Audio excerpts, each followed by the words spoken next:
fucking bitch. Yeah, you're a fucking bitch.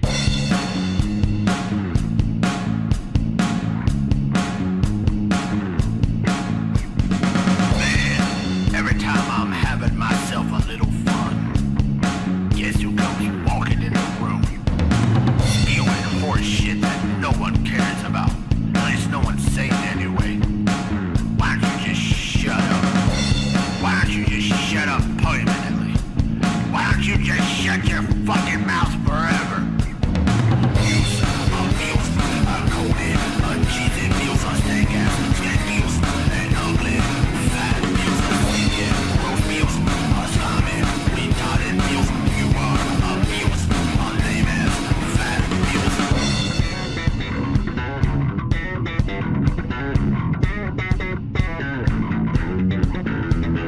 Just sitting here watching my stories, getting drunk and watching Dr. Phil. Then you come around harassing me for supper. I don't know, bitch, why don't you eat some scrimps or something? Abuse, coded, cheesy abuse, stank ass, skank abuse, and ugly, fat abuse, stinking, gross abuse, slimy, retarded abuse. You are abuse, lame ass, fat abuse.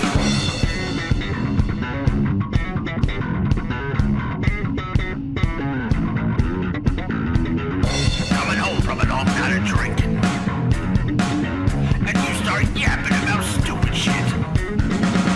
Bitch, I don't know no fucking Gertrude. You better fucking go to sleep before I put you to sleep. Abuse, coded, cheesy abuse, stank ass, skin abuse, and ugly, fat abuse, stinking, gross abuse, slimy, retarded abuse. You are abuse, lame ass, fat abuse.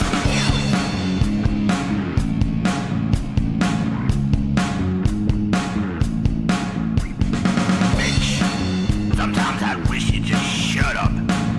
Always yapping about stupid shit. About shit you wanna buy, shit you wanna fucking eat, and your dumb fucking friends. Why don't you just shut up? Abuse, coded, cheesy abuse, stank ass, skin abuse, and ugly, fat abuse, stinking, gross abuse, slimy, retarded abuse. You are abuse, lame ass, fat abuse.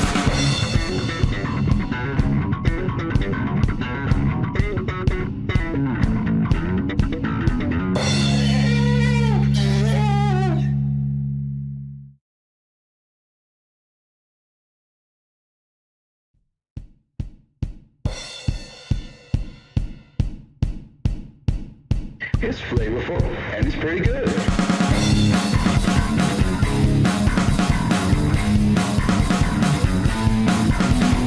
My brothers, this is wonderful.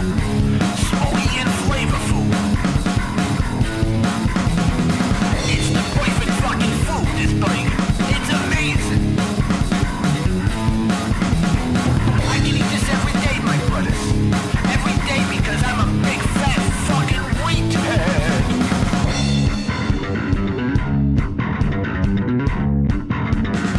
Is it oozy? Is it icy? That's a 5 out of 5. The bun is soft, and I'm a big dope. That's a 5 out of 5. I hate my life, and I want to die. That's a 5 out of 5.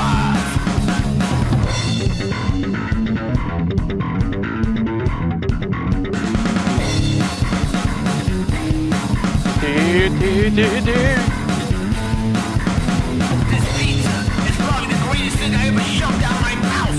It's oh so cheesy. Like me. That's why my wife left me. My wife left me, my brothers, because I'm a big fat fucking sack of trash. My brothers. Garbage. Sassy boy, sassy boy.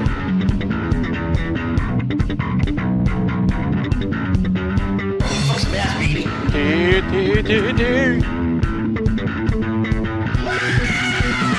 Is it oozy?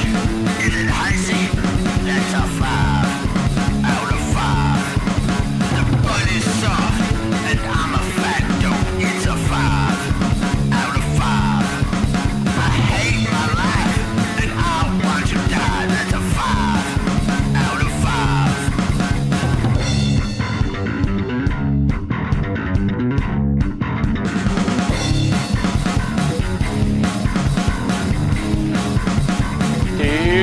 After I eat this taco, my brothers, I'm gonna jerk off into the toilet.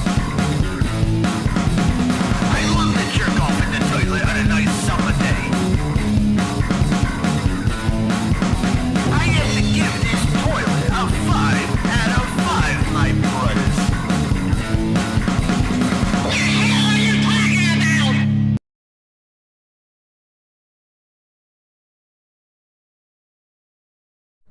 Hey, everybody. Are you ready for more crap? Am I on the right episode? What's going on here?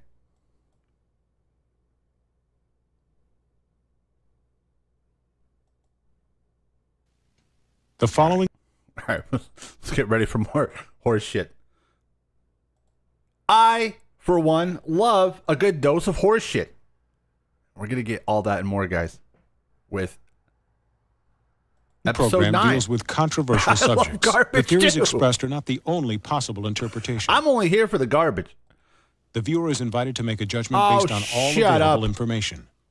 I just put that picture of Tim White out in the beginning just because it looks like he's got something in his ass. It's like he's sitting on a wiener or something. Tonight on He's got Sunday, wiener sitting face.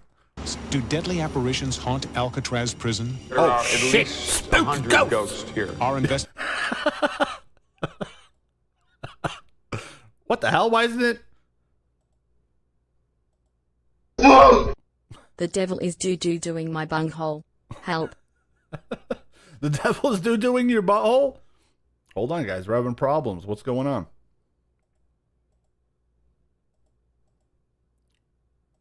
Why isn't it updating?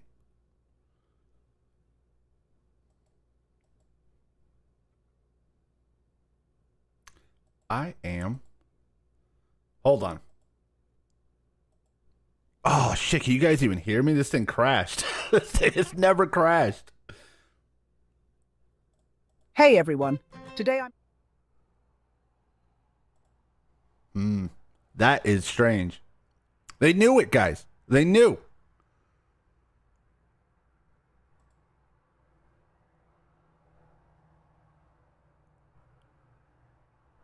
Well, what the hell do I do now? It's crashed. I gotta start this all over again?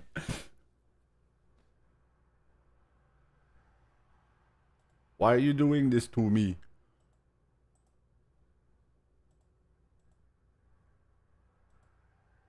Did that fix it? No, that didn't fix it. Wait, yeah, it did fix it. Let's play this again. Did this work? All The right. devil is doo-doo doing my bunghole. Help. What the hell was that about?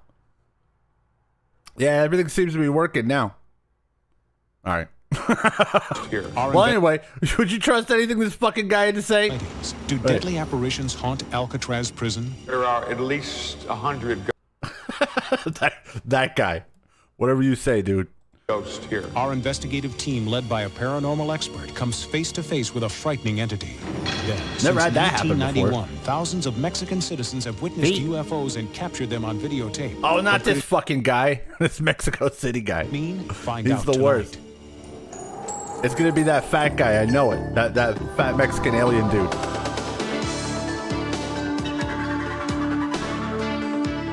I'm spooked. Not a trustworthy face at all.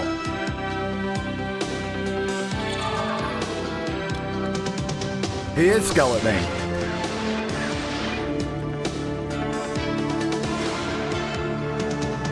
Oh, dude, he's a mega fraud, and he's been around for 1 billion years. It's about to get spooky. Welcome to Sightings. I'm Tim Yeah, White. whatever, you fucking fed, cocksucker. Yeah.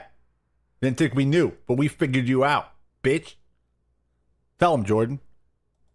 We begin a new series of investigations You tonight skunk. with a trip to Alcatraz. Since the world's most infamous prison was opened to the public in 1973, some visitors claim to have felt the ghostly presence of long-dead inmates. Oh, shit. Park Service officials won't comment. So, along with the Sightings Yeah, investigative okay, Brigadier General Tim White. team, I went to Alcatraz. There's a strange pull you feel viewing this imposing outpost from shore. It was once the toughest shit. prison in America. home to Al Capone, Machine Gun Kelly, and the Birdman of Alcatraz. It The started Birdman? in the 1850s as a military fortress defending San Was Francisco. it like a half man, half bird? Sounds spooky. Bay. We're in the guardhouse, built in 1857. It was intended to be used as a defensive point. There was a gun that would have been mounted here, but never got used. Instead, this was turned into the first cell block A glory on hole. Alcatraz Oh. in 1863. It wasn't a glory hole. Insubordinate soldiers were locked away in tiny cells measuring only 3 by 6 feet. They were beaten, chained to the walls, and forced to Get beat. endure hard labor on the rock. Alcatraz. What kind of hard labor are you doing on Alcatraz? It's like 3 acres. What the fuck? You ain't breaking rocks on Alcatraz. And by 1909, the cell house that dominates the top of the island had been built for the incarceration of military prisoners. Get out of here. Alcatraz remained a barbaric military prison until the 1930s, when social upheaval reached a peak and mobsters ruled the big city streets. Like Hanford. The Justice Department requested that the military surrender the island, and Alcatraz was transformed into a maximum security prison, the last stop for America's most hardened criminals. The monsters of society were stored here until 1963, when the prison closed. Alcatraz was A lot of rectum labor. Now that I believe. opened to the public in 1973 and attracts 4,000 tourists a day. There are reports that Alcatraz is haunted. Could the pain and suffering endured by prisoners at Alcatraz still exist today? No. We can go home now, guys.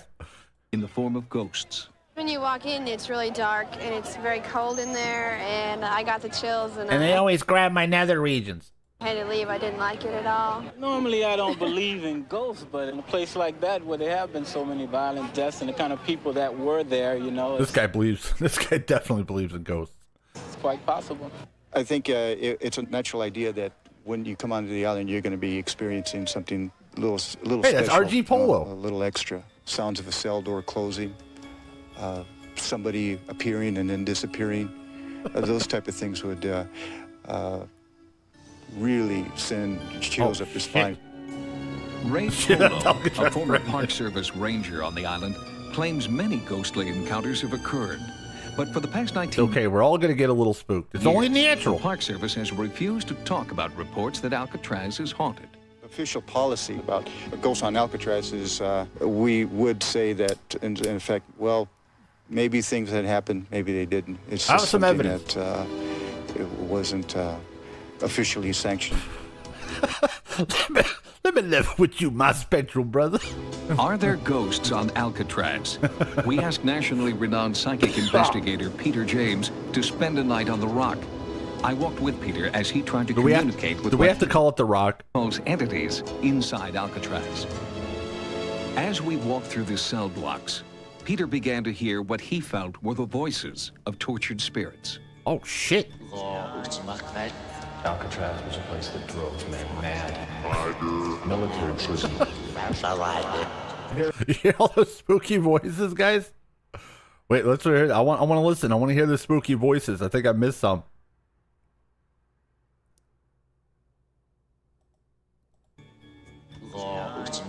Well, fuck some ass, baby. Alcatraz was a place that drove men mad.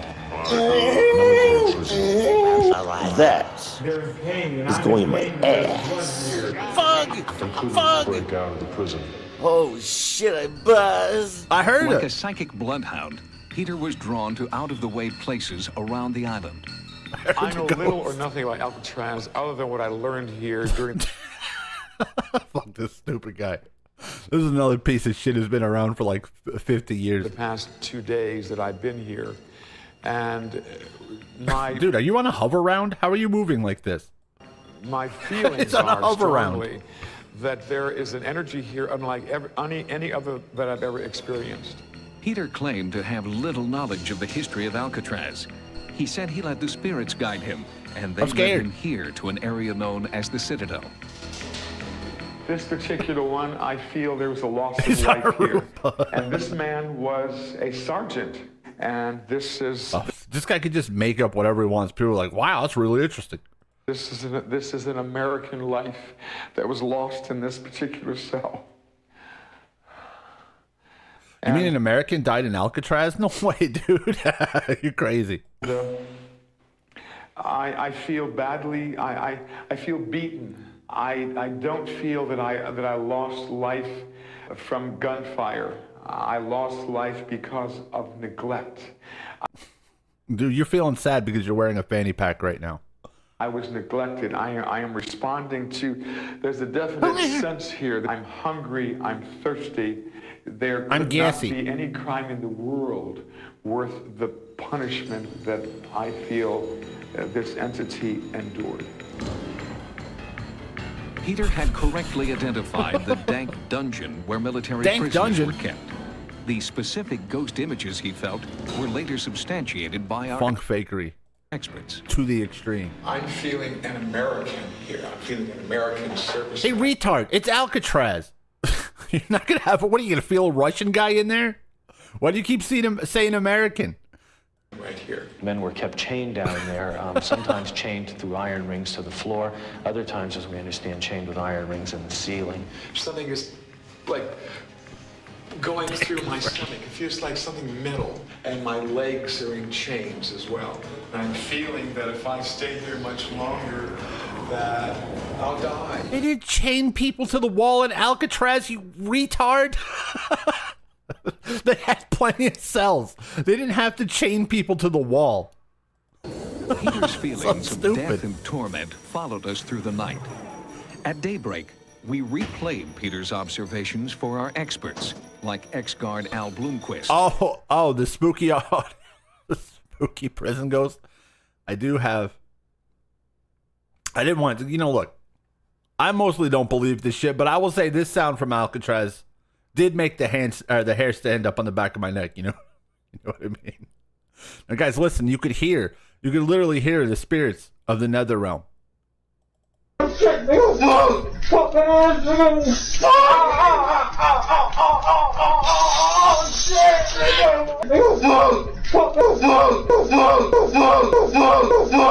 the ghost?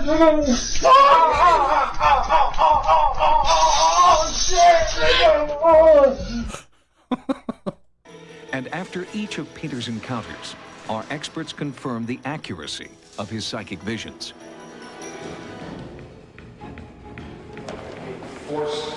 To comply with these orders that I'm being given, and I feel like I'm being trapped here in this particular. They're just fighting, Skeleton. They're just fighting. We were told. Can you please play the newly found audio of the spooky prison ghost of Alcatraz? Trouble on the rock. On May the 2nd, 1946, 6 inmates with other lesser accomplices decided to blast their way out of the prison. I feel like I'm being thrown into this cell, and I'm being thrown into that cell. During that time, they gathered. Hey, dude, it's prison. You don't need to be a psychic to figure out that they threw people in cells. Why are they wasting time with that guy? Put them inside of cells to be used as hostages. Who are the people in here? 4 or 5 are they prisoners? No, I am a person of authority. I feel like I am feeling showers with a lot of naked dudes. I don't like it. I am secretly aroused. I should be on the other side of this of the bars, but I'm here against my will. I am here I am placed here by force, and it's a prison. I just want to yell. It's a prison, you moron. And at the point of the gun, who's holding it? Who's shooting? Hanford. I feel there is that Joseph is involved here. Joseph Kretzer. He was one of the. Oh, you mean a prison with like 10,000 inmates? One of them was called Joe, who was an asshole? Of the bunch. He was really a mean dog. What does Joseph have to do with this? Joseph is keeping me captive here. Joseph is placing me here against my will. Where's Joseph? Joe Kretzer took the .45 automatic and started shooting these officers, innocent officers inside the cell. I'm sensing that Bill or William, lost his life here. Only one. Only one. 4 or 5 here. There are 4 here, but others are wounded. But I only feel one loss of life in this particular. His name was Smokey Joe Jr. I'm hearing William.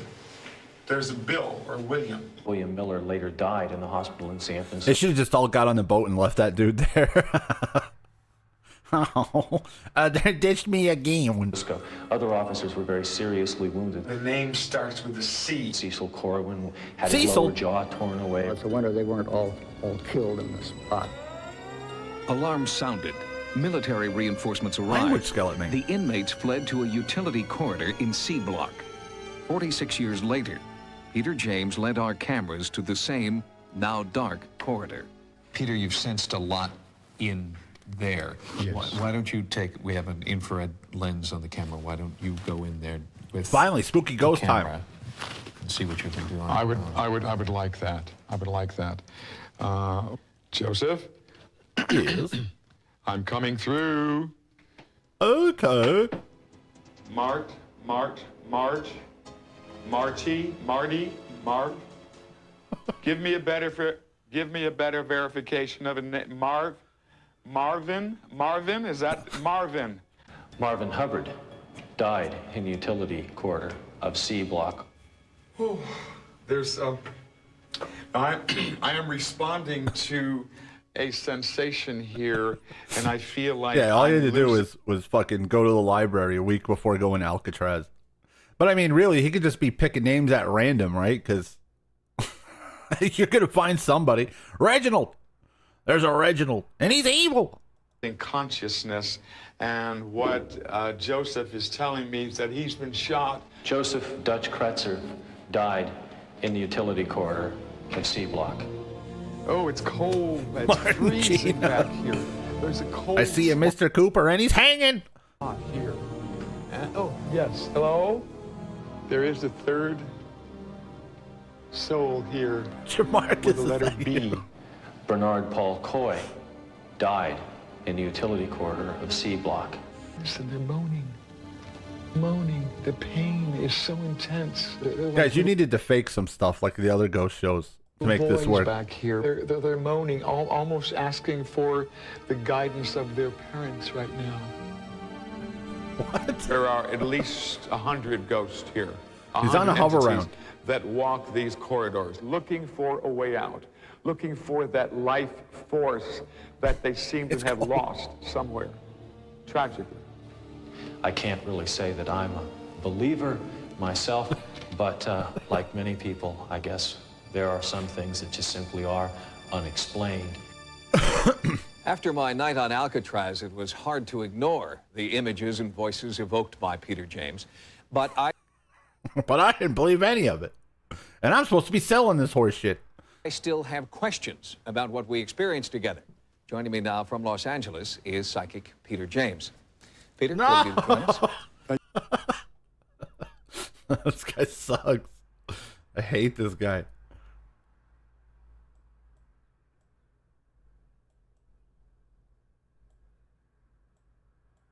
Put on his crown. There. Now he looks good. Thank you, Tim. Nice to have you here. We were together there that evening, and people who see the tape might wonder, is this guy for real? I don't believe it. It looks like he was making it up. He probably it looks like it was making it. He was making it up. Memorized a book. He talked to the guards. He went there half a dozen times. How do you answer that? I had no prior knowledge other than what the general public knows about Alcatraz. We were there together. I tried to be as open as I could through those hours. And as I told you at the time, I even pulled out my Johnson on several occasions. Hear the voices. I didn't see anything. I didn't sense what you sensed. Does that say something about me or about you, the differences between us, or does it say something about the entities? They don't choose to speak to you. It says something about all of us, Tim, in that we all spend too much time in trying to disprove that there is another side rather than to simply bridge those gaps of ignorance, as I put it. And yes, some of us are more acutely He's so right and so much better than all of us. As I am. Can you turn it on and off, Peter, or are you seeing and hearing things all the time? I see things all the time. I don't know that you can, but I am able to turn it off and on, yes. Peter James, thank you. Thank you for having me. Yeah. Bye, idiot. And we will be back with more sightings. It's a big waste of time. Coming up next. Since Oh, shit, more aliens. 1991, hundreds of Mexican citizens have captured astonishing new evidence of UFOs on videotape. What could it mean? Find out tonight. This fruit died in 2007. Now, for the A year after this motherfucker retired. I'm not saying nothing. first time on American television, an in-depth look at the largest documented UFO sighting in history. Every week since 1991, thousands of unidentified flying objects have been sighted over Mexico City. Don't be that guy. Don't be that one Mexican guy. They always talk to this idiot. And you can tell he's full of shit. There are people who believe Be someone this else. is just the beginning of an alien invasion predicted more than 3,000 years ago. The sightings began on July 11th, 1991. On that day, there was a total eclipse of the sun. One of the best places in the world to view the eclipse was Mexico City. And for the first time, because of the home video revolution, thousands of people pointed their video cameras to the skies. Exactly at the time of the full solar eclipse, a dish-shaped Guys, we're gonna see some aliens. appears over the city, hovers for over 30 minutes. 17 people on the ground recorded it on home video, and that's never happened before in the history of ufology. When modern scientists forecasted the date of the historic solar eclipse, they weren't alone. Whoa. Some believe the ancient Mayas also predicted the exact date of the eclipse more than 3,000 years ago. This Maya calendar made another startling going to that revelation. It predicted that on the day of the eclipse... No, it's some dude. It's one guy. It's like the one UFO guy in Mexico they talk to every time, and he's such a cheesy dude. Couldn't they find someone else? Would begin. It's referred to as the prophecy of the sixth sun. The legend of the sixth sun. Oh, that's a different the guy. New sun, signified by the great eclipse that just occurred, speaks of an opening of knowledge.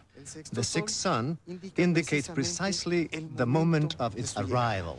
No. Strangely, on the day of the eclipse, something did arrive in the skies over Mexico. Look at that. Hundreds of those home video Swamp cameras that gas. were shooting the eclipse got something completely unexpected.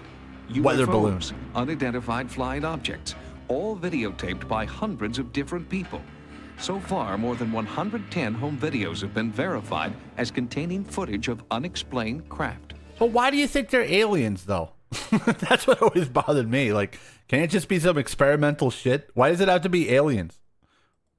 It may sound difficult to believe in a Is that city the dude just really young? Yeah, that's that dude. That's the guy. That guy sucks. with almost 20 million people. He's that just younger practically there. Every afternoon you can see a UFO.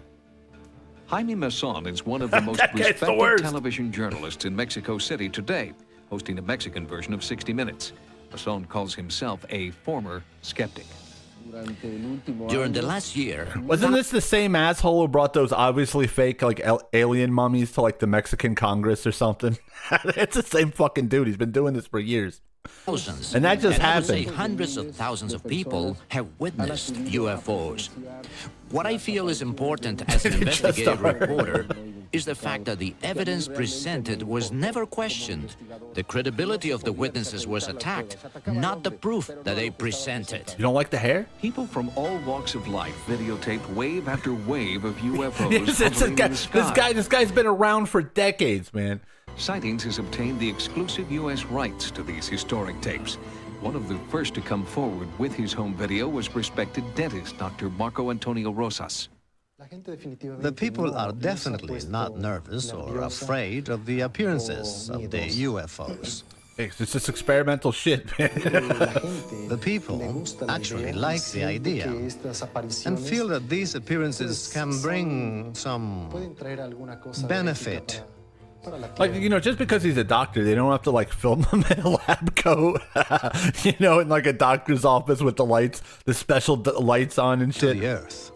After the They gotta first sell tapes were released, more and more people Look more came doctory. forward with tapes and photographs. Just outside Mexico City, in the town of Atlisco, the police chief revealed that he had photographs he could not explain. The chief had just some dude's butt, just some dude's butthole. been trying to take surveillance photographs of a drug smuggler's plane. But when the photos were I think he's developed, more of a huckster. a startling image was revealed. Feds and hucksters, same thing. And I said, "What is this?" I got upset. I threw the photographer out. I told him this was of no use to my investigation. Jessica's news. I showed it to my assistant in the office. I said, "Look what this guy brought me." He said, "Hey, That's nice. What would you think if we blew it up? So we called the photographer back in, and I asked him to enlarge the picture. Oh, I thought he meant like blowing it up. From there, all this came out.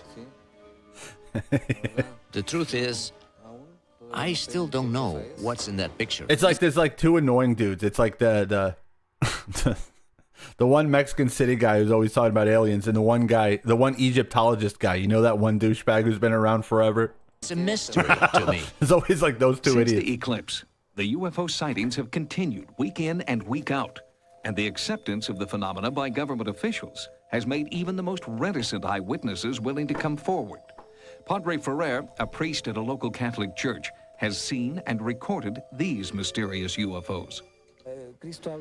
Christ speaks of his aliens? kingdom as not being from this world, that his angels would help him. But these Every priest should have Jim Jones glasses. you can't be a priest without Jim Jones glasses. writings are very dangerous. What's going on there with that? I don't like to use them. But I believe that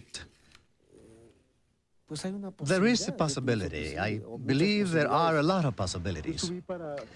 I came out to take a video of that pine tree against the light. Oh, shit. When I came up, I saw the light appear over the mountain over there. It was not an ordinary light. It was blue. It was blue.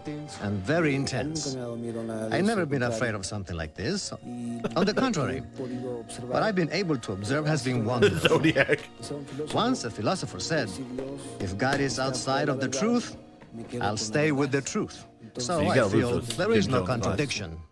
Unlike the U.S., where UFO controversy most often takes place outside at the trailer park, the media mainstream, the Mexico mass sightings are discussed openly on national television. Not everyone agrees the UFOs are extraterrestrial craft. But in Mexico, healthy debate on the true origin of these UFOs with is that one guy all the time. encouraged. So, to rule out the possibility that these UFOs are conventional aircraft Hey, or that's clearly a helicopter. an organized That was not a hoax, UFO. we had our videotape footage analyzed by David Froning, retired chief scientist at a major aerospace firm. As far as here we go. pictures of in-flight videos, this is about as good as I've seen. They the Zodiac seat. demonstrate a field propulsion and technology that's far beyond anything that I'm aware of that we have today. Most scientists look at these things as not that these are phenomena that violate known physical Dude, that's laws. some crazy it's just government that they're shit. phenomena that our known laws cannot explain right now. If these craft do defy the laws of physics as we know them, could they be alien spacecraft? Do they portend a visitation by an enlightened civilization, as some believe? Oh, there it is. Since our investigation, I'm the glad they science zoomed in on that. That really answered a lot of questions. gained international These 3 notoriety. pixels blown up look like 3 pixels blown up. 2 crews from Japan and a European team are there now. We'll keep you updated on their findings. I'm excited. Coming up next, a special sightings UFO update. One of our viewers captures startling footage of a UFO from his backyard in Southern California. That could be anything. The unprecedented documentation of sightings in Mexico demonstrates that home video cameras are revolutionizing the study of UFOs. Just recently, one of our viewers captured a UFO on tape and Oh, he immediately did? sent it to us.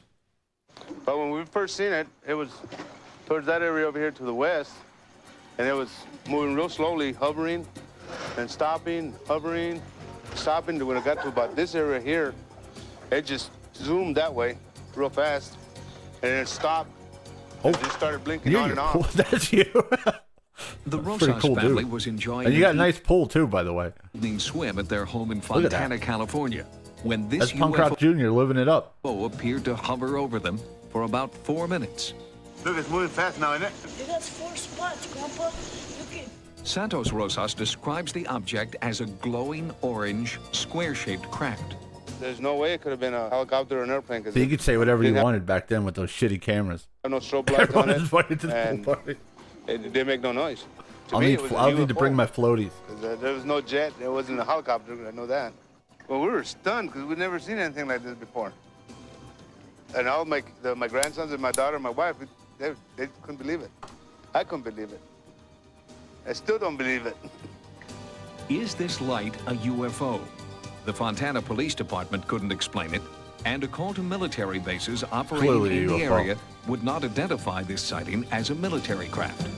If you've videotaped what you believe to be a UFO, or if you've had any type of unexplained paranormal experience you'd like to Please send me a copy and I will come to your house and black bag you. share, our sightings investigative team wants to know. Tim White To will report personally your sighting, black bag please you. call 1-900-740-SIGHT. 1-900-740-SITE. I'm right. The call costs 75 cents per minute. Average call lasts 2 minutes. Snorkel so you The can number dumper again check. to report your paranormal experiences. 1-900-740-7483. Must be 18 years or older. This woman has captured bizarre paranormal images on film that defy scientific explanation. And a real-life werewolf. The ears began to A real-life werewolf. I'm excited. and he howled. On the next sighting. I'm excited for a real-life werewolf. Join us next time for new investigations. Man, that was a bad episode, dude. I didn't like that one at all. For sightings, I'm Tim. Get the hell out of here. Our program deals with controversial subjects. All The right. theories expressed are not. Figuration of a man into a wolf. Then, this was a real live werewolf, and those who were savagely attacked believe it's true. He's seen the transfiguration of a man into a wolf. Then, this woman captured eerie images on film that have baffled scientists. Some say they're UFOs, some say they're ghosts. Our experts Some say it's attempt to Hanford. unravel the mystery.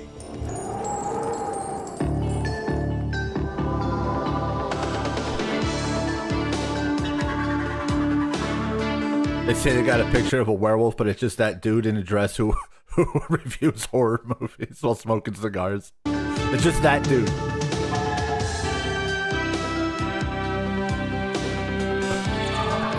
A real life werewolf.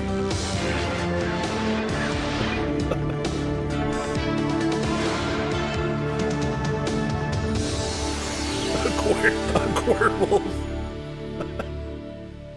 Welcome to Sightings. I'm Tim White. Tim In a new investigation, we found that werewolves seem to be more than just fantasy.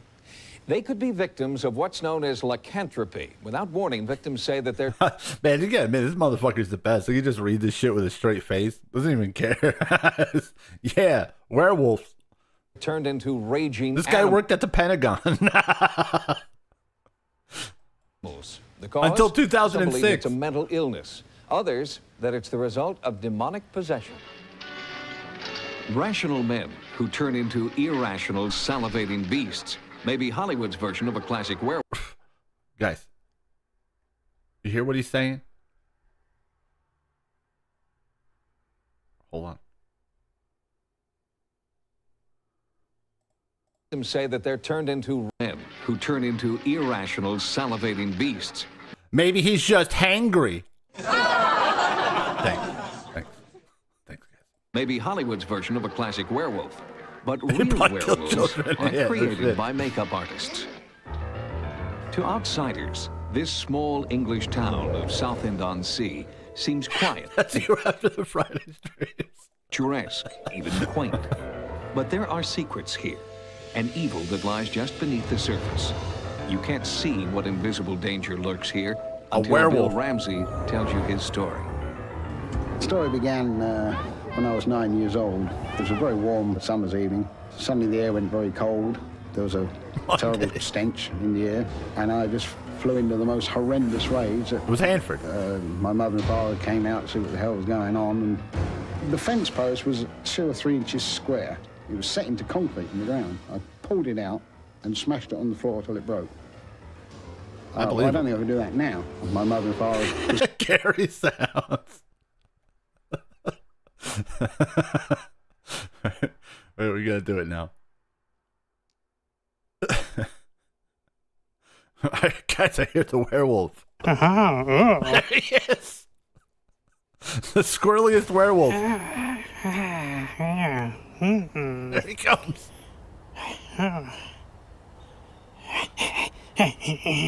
No!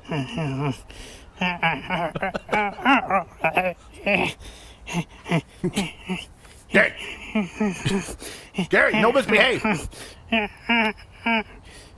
Go lay down, Gary! Gary! Lay down, Gary! Get! Hold on, go not get!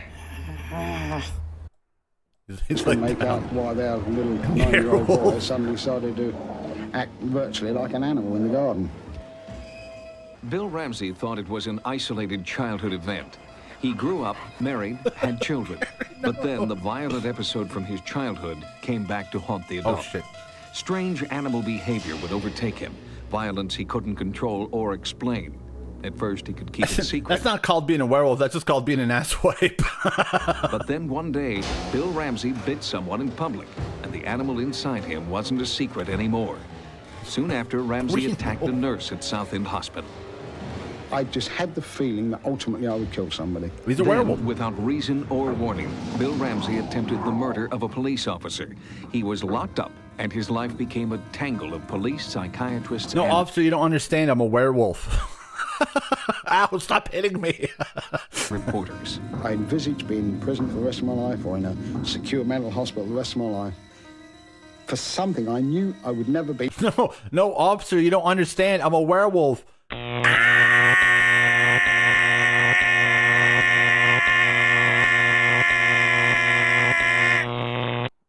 All right. I'm not a werewolf. I'm just a stupid asshole, okay? Be responsible for him. The unassuming man with the tragic secret was famous now as the werewolf of Southend-on-Sea. It's a werewolf. Causing it.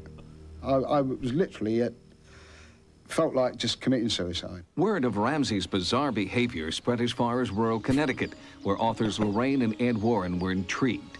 The Warrens had documented over 7,000 cases of the paranormal, and for the past 24 years lectured on demonology at major universities worldwide. Like I told Lorraine, I said, Lorraine, I'm not going to go before the public and start talking about a werewolf.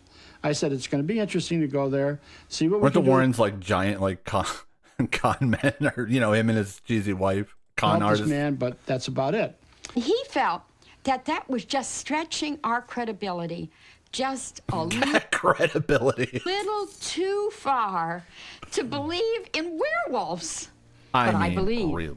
Of course you do. The Warrens went to England to investigate Ramsey's case. They had many questions. Was Ramsey a common criminal? Yes. Was he mentally ill? Yes. Or was he really a werewolf? No. What they believed that was the easiest test I've ever taken in my life. was the devil. They spoke with Inspector Tony Belford, who was there the night Ramsey tried to murder a fellow officer. What I actually saw that night. No, they battled real ghosts and demons. Didn't you watch any of the movies? No, I didn't. I gotta see them. I couldn't really understand what it was. All I knew that it was something that I'd never witnessed before. It was not natural behavior. That night, Bill Ramsey became confused and lost control. He picked up a prostitute and without explanation drove her to the police station. So I took the prostitute inside, leaving Sergeant Terry Fisher out in the yard with Ramsey. He had these mad, staring eyes. Wait, you picked up a whore and drove her to the police station? What? And this maniacal expression, that's all I can describe it as. The worst thing was what he was saying, and it was said in a very malevolent way. And I'll quote from the report I made shortly afterwards. He said, I quote, "Joshy, tell him my pussy don't stink, Josh." He was saying, the devil is in me. When the devil is in me, I am strong. I'm going to kill you. I am strong, and you are going to die. Ramsey lunged for the sergeant's throat. Fisher, unarmed, responded with a powerful knee to the groin.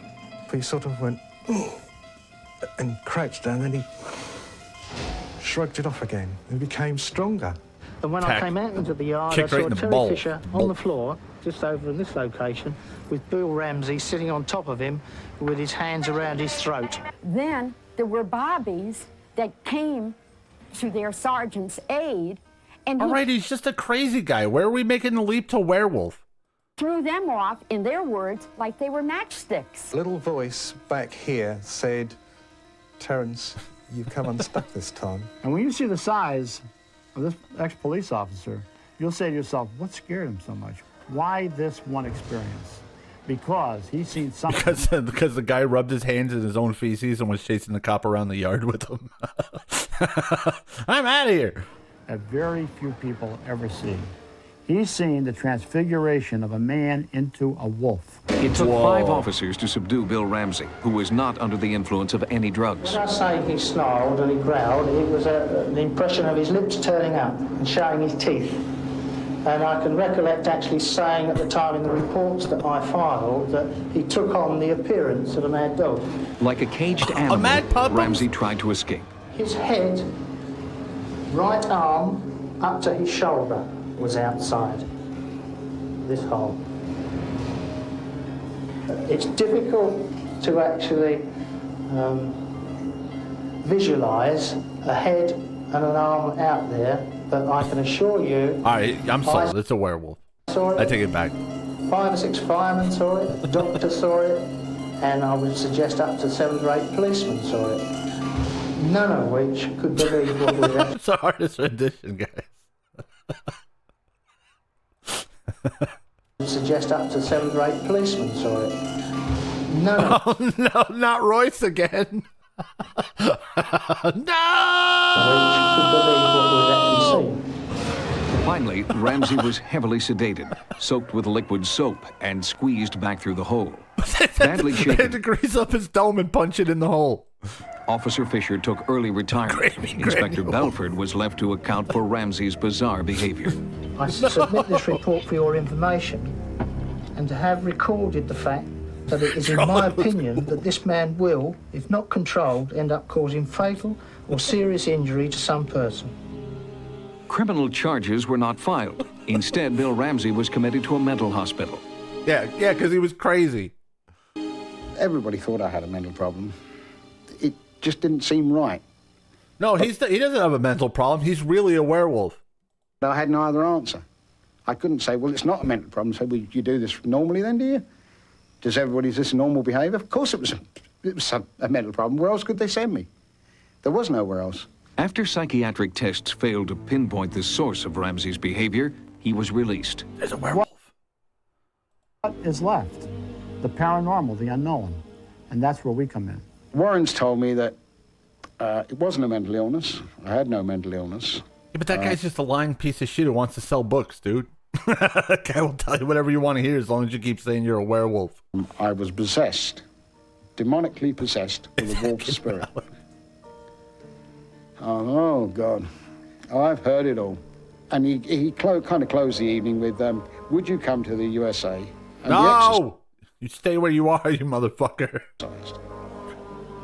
Exercise? Come on. There's some absolute rubbish they were giving me here. But maybe. I'd been through all the other avenues, remember? Coming up next, the shocking real-life exorcism when our Hey, this guy's a violent piece of shit. Let's send him to America.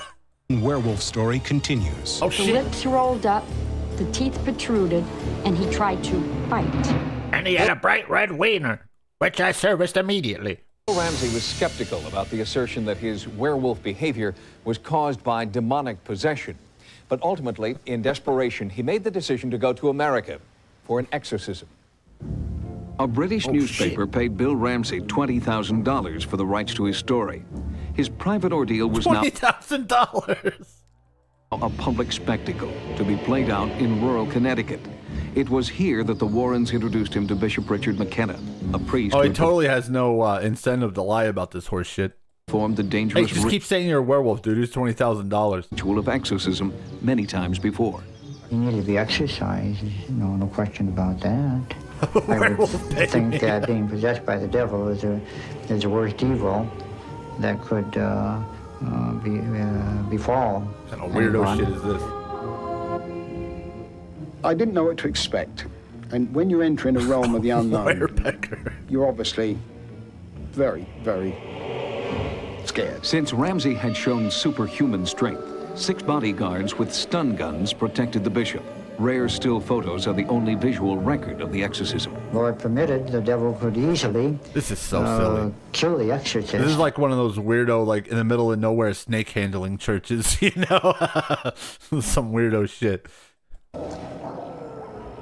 As I proceeded with the prayers, it didn't seem to be himself. It was just some other person were taking over him.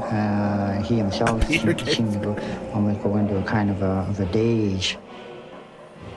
I remember him coming to me, at me with that stole, placing it on my head, and it's as if he'd hit me with a hammer almost, because I just did not know. Yeah, good job. Here's your 20 grand. Go back to fucking England. Anything after that. It started from behind. Man, it must have been great. You could just lie. No one knew any. Like, you couldn't fact check anything. You know what I mean? So I'd imagine people's brain just went into I believe everything mode. You know what I mean? Because it's what's the point? You might as well believe it because you can't disprove it. Behind him, and the muscles in the back of the neck all began to enlarge. I mean, you could disprove it. It's just a lot more work than it's worth. Now, you can just look up these people and look up their criminal records and shit and find out they were just lying pieces of shit. And he howled. Speak, devil. Be gone in the name of God. Black church in the 80s. Leave him alone. Go back to hell where you came from. Whoa! Be gone, werewolf. Get out of him, you evil puppums. The hands clawed in such a manner that no human hand could claw like that. He had begun to make the signs of the cross on his forehead and on his breast, and then he would violently react and snap his hand. It's an evil puppum. And he snarled like an animal. The lips rolled up, the teeth protruded, and he tried to bite. How many of you are ready to come for what keeps you here? Be gone, Satan. Leave him alone. Where did you come from? When the devil did leave him, he came to himself. As I came out the exorcism, you feel that you're a new person. The man was freed. The man was freed. I felt I wanted to kiss him, kiss Bishop McKenna, because what he'd done. I believe that I was ultimately possessed by the devil, yeah. So you're not a werewolf. You're just possessed. There's a difference between possession and werewolf, which are both bullshit. But there's a difference. Was Bill Ramsey mentally ill or the victim of demonic possession?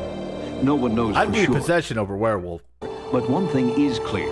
What the police, psychiatrists, and his family couldn't help. Would you curl your hands and curl your fingers and go, I'm a werewolf. Ramsey returned home to England. But the thing is, if you're going to pretend to be a werewolf, you got to say at least once every 30 seconds that you're a werewolf. I'm a werewolf. 3 years since his exorcism, Bill Ramsey has not had a single violent episode. They fixed him. Coming up next, this woman captured eerie images on film that have baffled scientists. Some say they're UFOs, some say they're ghosts. Our experts attempt to unravel the mystery. Almost every time Massachusetts housewife Stella Lansing takes a picture, she gets unexplained images on her film. Using any type of camera at all, with any type of film or videotape, Stella Lansing records what appear to be images from another dimension. We've all had strange things show up on our pictures. Glitches, It just tells me scratches, a bored old lady fudged with the negatives. strange patterns of light and shadow. Weird images are bound to show up every once in a while. But researchers in the field of paranormal photography believe some of these photos are actually a window to the supernatural. For Let's see 30 the years, pictures. Stella Lansing has captured bizarre anomalies on film and videotape. Nearly every single time she takes a picture or shoots home movies, strange images appear. Yes, she's just fucking with the negatives. Here, a severed arm mysteriously floating in front of this You know woman's those really old pictures from the early 1900s? All of them were fucking edited. It was a big deal to get your pictures taken. So they could fucking take your picture, send it to some guy, and he would touch the negative up to make you look better. That's probably what this dope is doing. head. Strange facial lesions mark her own self-portrait. A mysterious monk appeared while she was taping a television special about Queen Elizabeth. There's a series of unique clock-like images that defy cinema and time logic and were unheard of in the field of paranormal photography until now. I probably didn't realize that it was any kind of a gift or anything in the beginning. I was just trying to get proof of what I was seeing. I tried with every kind of camera I had. And as this went along, I asked someone if only I had a movie camera, and they let me borrow theirs. And that's when I They use cotton to make fake spooky pictures. get my very first nighttime sighting. There is usually a rational and mechanical explanation for what produced a given image on the film, as opposed to... Oh, come on, dude. Don't be an idiot. You know better than this. Supernatural answer. The idea that Stella was experiencing more than just mechanical failure first occurred to her while shooting these high-tension wires near her home in Massachusetts. Suddenly, this burst of light came off of the knoll where I was just facing there and shot up. It seemed like in that direction, toward the moon, in the direction of the moon, south, southwest. And as it did, all these multicolored lights were flashing. And that's when I got this object that looks like arms sticking out. A frame-by-frame analysis of... Like, they're not showing these pictures. They're just not showing them. Stella's Super 8 film reveals these astonishing images. A group of 4 men, which photo experts have named the occupants. In the 20 years since this Super 8 image was captured... Can you make heads or tails out of any of that shit?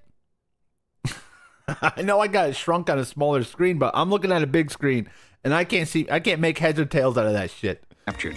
Photo analysts have debated its authenticity.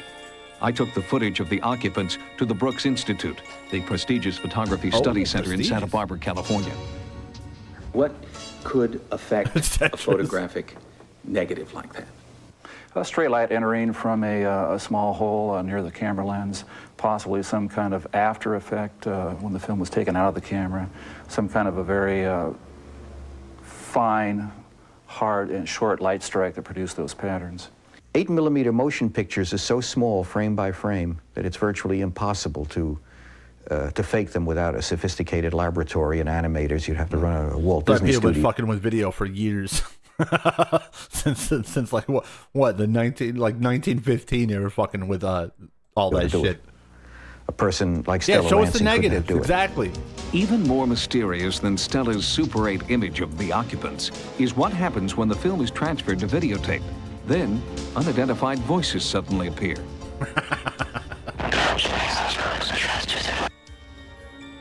Analysts could not explain how Stella's silent 8mm film with no soundtrack could suddenly produce sound, replayed here at a slower speed.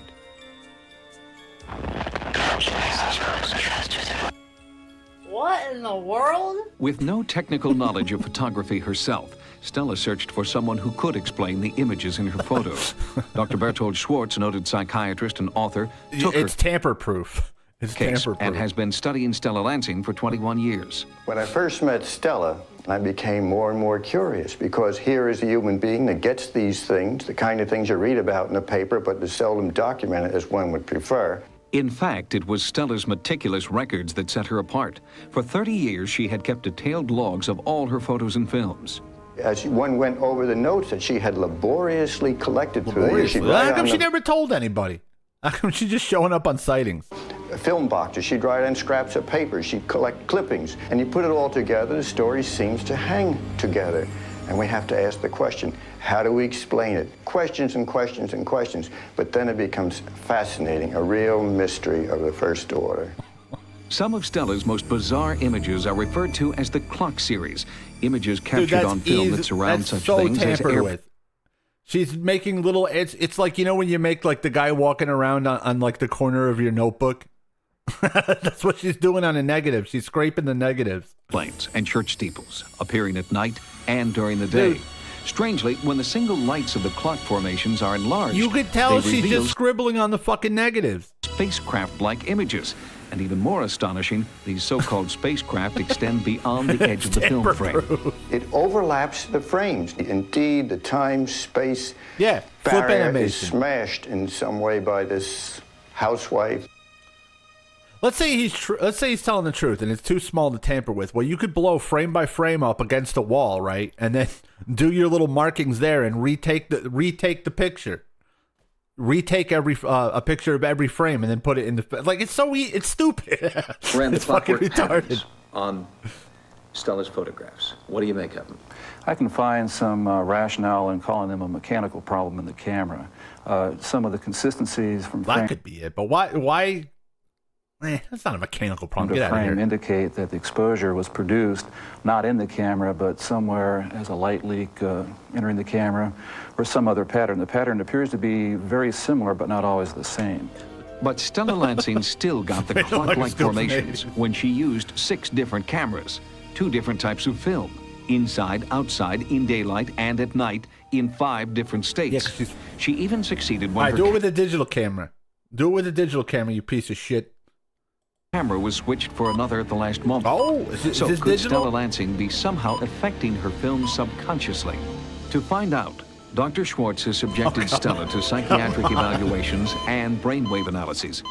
In 1971, Dr. Schwartz himself filmed this breakthrough field study. Well, I mean right now, like as in the episode. He and Stella journeyed from Springfield, Massachusetts to Munson Hill, to the power lines where Stella first photographed the occupants. Stella's saying, so they're going to come, they always do.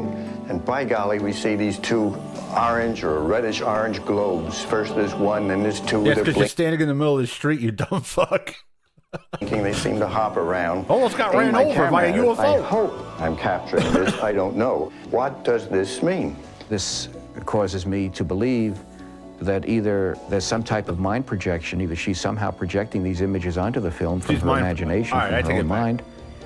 Or she's clearly not tamping. I was an idiot. I got excited. It's her mind in putting these on the video.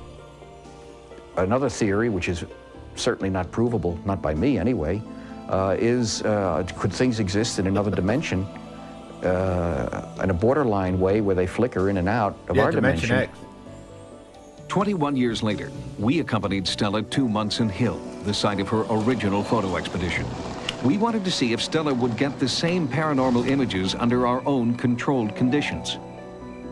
And we also asked her to slut it up a little bit, which she declined. Have interaction here, whatever it is, I don't know what it is. Hey, Stella, can you slut it up a little bit? For some reason, it's just like when I'm driving, I seem to know where to look. I mean, I don't have eyes in the back of my head, but I seem to know when to look somewhere, and I look like that, and there it is. Stella also took still photos of our sightings producer and camera crew, and surprising results occurred at the Palmer Photo Lab, where Stella's film was developed. The first thing their technician ruled out was light flare. This is what's interesting right here. This seems to have solidity to it here. Yeah, where's your little poppy things? Your little pop animations. Where are they now? You can't do it now. An oval shape, and right here also has the same thing. That is really strange. It has all the attributes of classic camera flare, but all the Hey guys, light. you know you're dealing with a lady who's been fucking with film for 60 years, right? Behind How does she do it?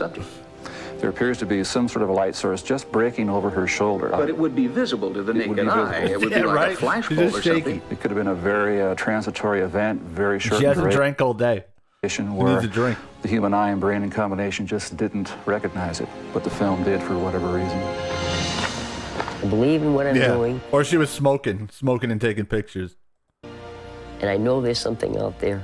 My favorite ghost photo is when they're in the cemetery, like in the middle of winter, and they take a picture, and it's like, look, there's a ghost, but you could tell it's fucking cold, and it's just their breath. It's their breath in front of the camera. It was a ghost. Oh, it's your breath, you moron. We can tell me it isn't. Debate continues on what is actually appearing in Stella's films.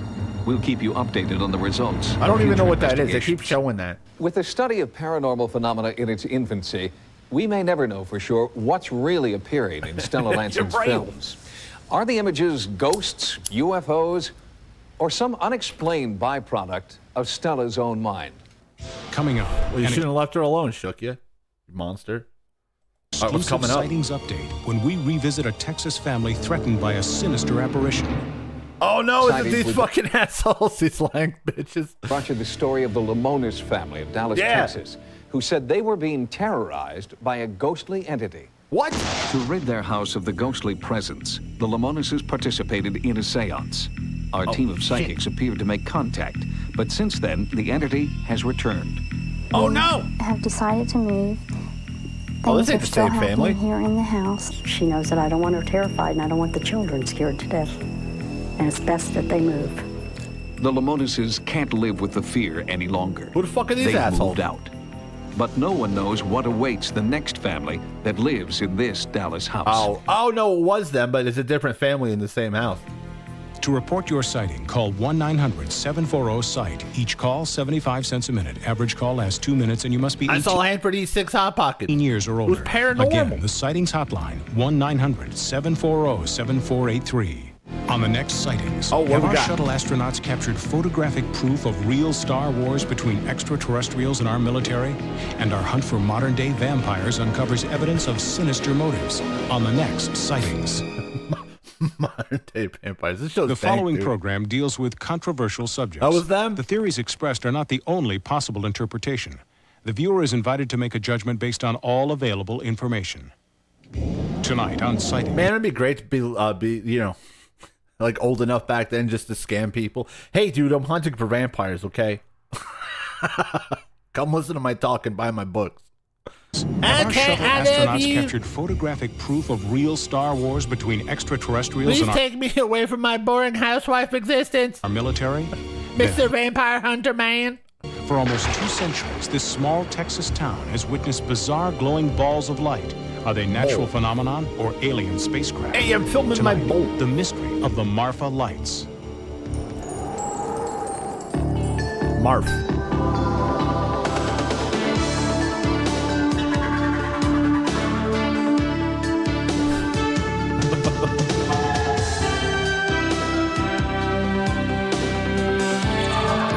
Whoa!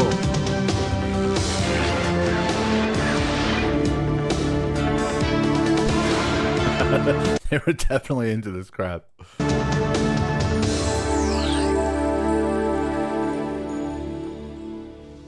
Welcome to Sightings. I'm Tim White. Tonight, startling new pictures of a UFO encounter that has top analysts locked in a heated debate. The authenticity of the pictures is above suspicion because they Top analysts were never in a heated debate, by the way. taken by specialists aboard the Space Shuttle Discovery. To be fair, I think this show picks up a little bit at the end. Like, I mean, it's just as fake, but like they don't go to like the common con people. You know what I mean? Like that cheesy guy with the big mustache. Like, you know, they try to find their own kind of weirdo stuff. Last year, the United States government has avoided discussing what is potentially the most important 30 seconds of video footage to have emerged from the U.S. space program. The footage looks fairly innocuous, but some believe that something is going on here NASA doesn't want us to know about. On September the 12th, 1991, STS-48 lifted off into space for what NASA officials expected to be a routine shuttle mission. But what Discovery's cameras would capture high above the Earth during I thought this show was cool, but I was a little feller. You know what I mean? That mission I was a little to be guy. anything but routine. I heard one or two of the astronauts exclaim over shortwave radio, "What is that? What is that?" NASA says the objects could be space ice, satellites, or debris. Ufologists interpret the footage as either alien spacecraft engaged in armed battle or an armed response to alien spacecraft by SDI, the so-called Star Wars defense system. This particular day, they're flying alien spacecraft. Is that? What is that? I know what NASA says the objects could be space ice, satellites, or debris. Ufologists interpret the footage as either alien spacecraft engaged in armed battle or an armed response. See that thing flying out of the planet? That's right after Cobb's mom gave birth. She said, "I'm out of here." To alien spacecraft by SDI, the so-called Star Wars defense system. This particular day, they're flying over the Philippines. You'll see what looks like stars in the sky, and then you'll see these objects off to the right of the screen. Within a couple of minutes, you will see an object come out of the clouds to the north part of your screen, and it's heading to the north-northwest. In about 4 or 5 seconds, you'll see a flash in the lower left-hand corner of the screen, and then you'll see a streak of light go by that object. Just missed it there in one in the lower right-hand corner of the screen. What's being enacted up there is basically a contact with an alien. They always show this shit moving in space, but it never changes directions. You know what I mean? It's always just moving in a straight line. And I guess you would move in a lot of straight lines in space, but just once, for once, I'd like to see something move. Civilization. Goodbye, And Josh, but people need those me. particular craft are not from here. The flash that we're seeing is probably a mechanism of Star Wars. Is this finally concrete proof that we're being visited by intelligent life from another planet? Space industry officials answer with an emphatic no. A lot of things we see on the pictures from space. When was Cobes born? Does anyone know? Are things we're used to seeing here in the control center down here in Houston. They're ordinary events that surround us. Around 1990, it lines up. It lines up, guys. Spaceship, pieces coming off. The timing lines water up. Water dumps, pieces of ice, insulation. Water dumps? Little pieces. I have a water dump every Sunday morning. This is 10, maybe 20 feet away from the camera. And as they're flowing across the field of view of the camera, there's a flash of light as one of the maneuvering jets on the shuttle fires under autopilot control. Anything floating out there is like opening your door on a windy day and watching the dust in your house blow out. The burst of gas from the jet pushes these little pieces of debris, and off they go. There it goes. If that is true, why doesn't the horizon line and the curvature of the Earth's latitude change when that rocket fires in the upper left quadrant or to the west side? And NASA's explanation defies the laws of physics, according to University of Nebraska at Omaha physicist Dr. Jack Katcher. NASA's claim is that these are all pieces of ice and that this flash down here was an attitude rocket adjuster to adjust the position of the shuttle, so it's going to push it in a certain direction, and the exhaust came up like this. Well, if that happened, then the particles should move up in this direction. Those two pretty well... Let me give you a summary, sweetest sadist. He said he went into Alcatraz and said, wow, I feel like people were put in cages in here. Thanks, psychic man. Thanks.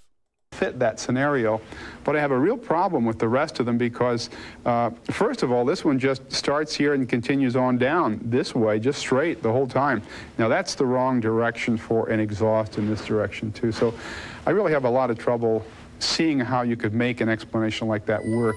Analysis by aerospace propulsion expert David Froning refutes NASA's belief that the objects are conventional spacecraft. Its behavior doesn't look like a normal orbital debris. To make a turn like that in a conventional vehicle would just be impossible. And to do that, you really have to actually warp and twist space. These certainly do appear to be objects that are intelligently controlled.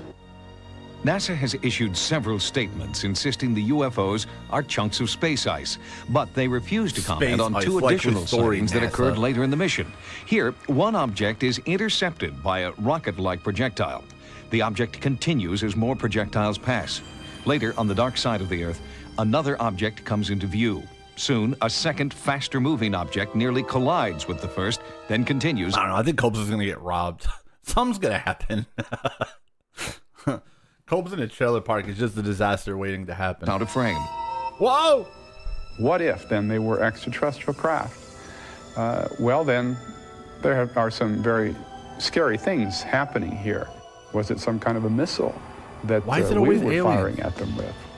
And if that's the case... Is it so hard to believe that our government has technology they won't share with us? No, it's aliens from Mars. All right. Then why did we do that? It implies we're prepared to do that we're almost expecting to encounter these things, and then we're hostile to them. Is our military prepared to launch offensive strikes against incoming UFOs? Government officials won't respond. It's not a question of whether there is a government cover-up about UFOs. There is. It's the most highly classified topic in all the government and military. Has the military secretly developed SDI beyond public knowledge, despite their... I don't know. You're in the fucking Air Force, dude. Go crack some books. There have been... You're in the fucking Air Force. Why are you asking these questions? For the Space Defense Initiative of particle beam systems that could have particle beams with the kinds of speeds that we saw going straight up into space. And if that is the case, why are we shooting at them? Aliens aren't real. It implies... If aliens are real, there's no way we'd ever get to contact them. It's that we expected to see them and that we were ready to shoot, and then we did shoot, so we considered them hostile. You can look at these kind of lights and these kind of reports of the flying saucers coming around. I mean, you should know this, Tim White. I saw you last week at the meeting. You're my boss. Why are you asking me these questions, Tim? Spaceships, in terms of exploration, this is very traditional. These are our sea serpents. These are our mermaids. 500 years ago, when Columbus's ships went out and the men peered off at the horizon, they could see little things in the horizon. They would misinterpret them or interpret them in different ways or incorrect ways and come back and tell stories. We're getting the same sort of phenomena here. Well, first of all, a death ray or a laser beam that's in a Hollywood movie. He later sold his personal craft to that girl Hogan, to Sierra. He later sold it to Sierra so she could travel the world playing her sweet, sweet jams. Up as a flash of light and a crash and a thunder and so forth. That's Hollywood. In reality, these kinds of beams in space are invisible because they have nothing to show up on except a target. So you would not see a beam going across the picture. James Oberg has devoted the last 18 years to aerospace. This is what we spend millions of dollars on, guys. A beam going across the picture. That stupid piece of shit on the floor. That stupid that cost $75 million, guys. That piece James of shit Oberg right has devoted the last 18 years to aerospace research. Using that jet. Although Oberg insists he is an independent analyst, some ufologists believe he's part of a secret government conspiracy to debunk all... Thanks for coming, guys. I'll be at the Olive Garden next week. Yeah.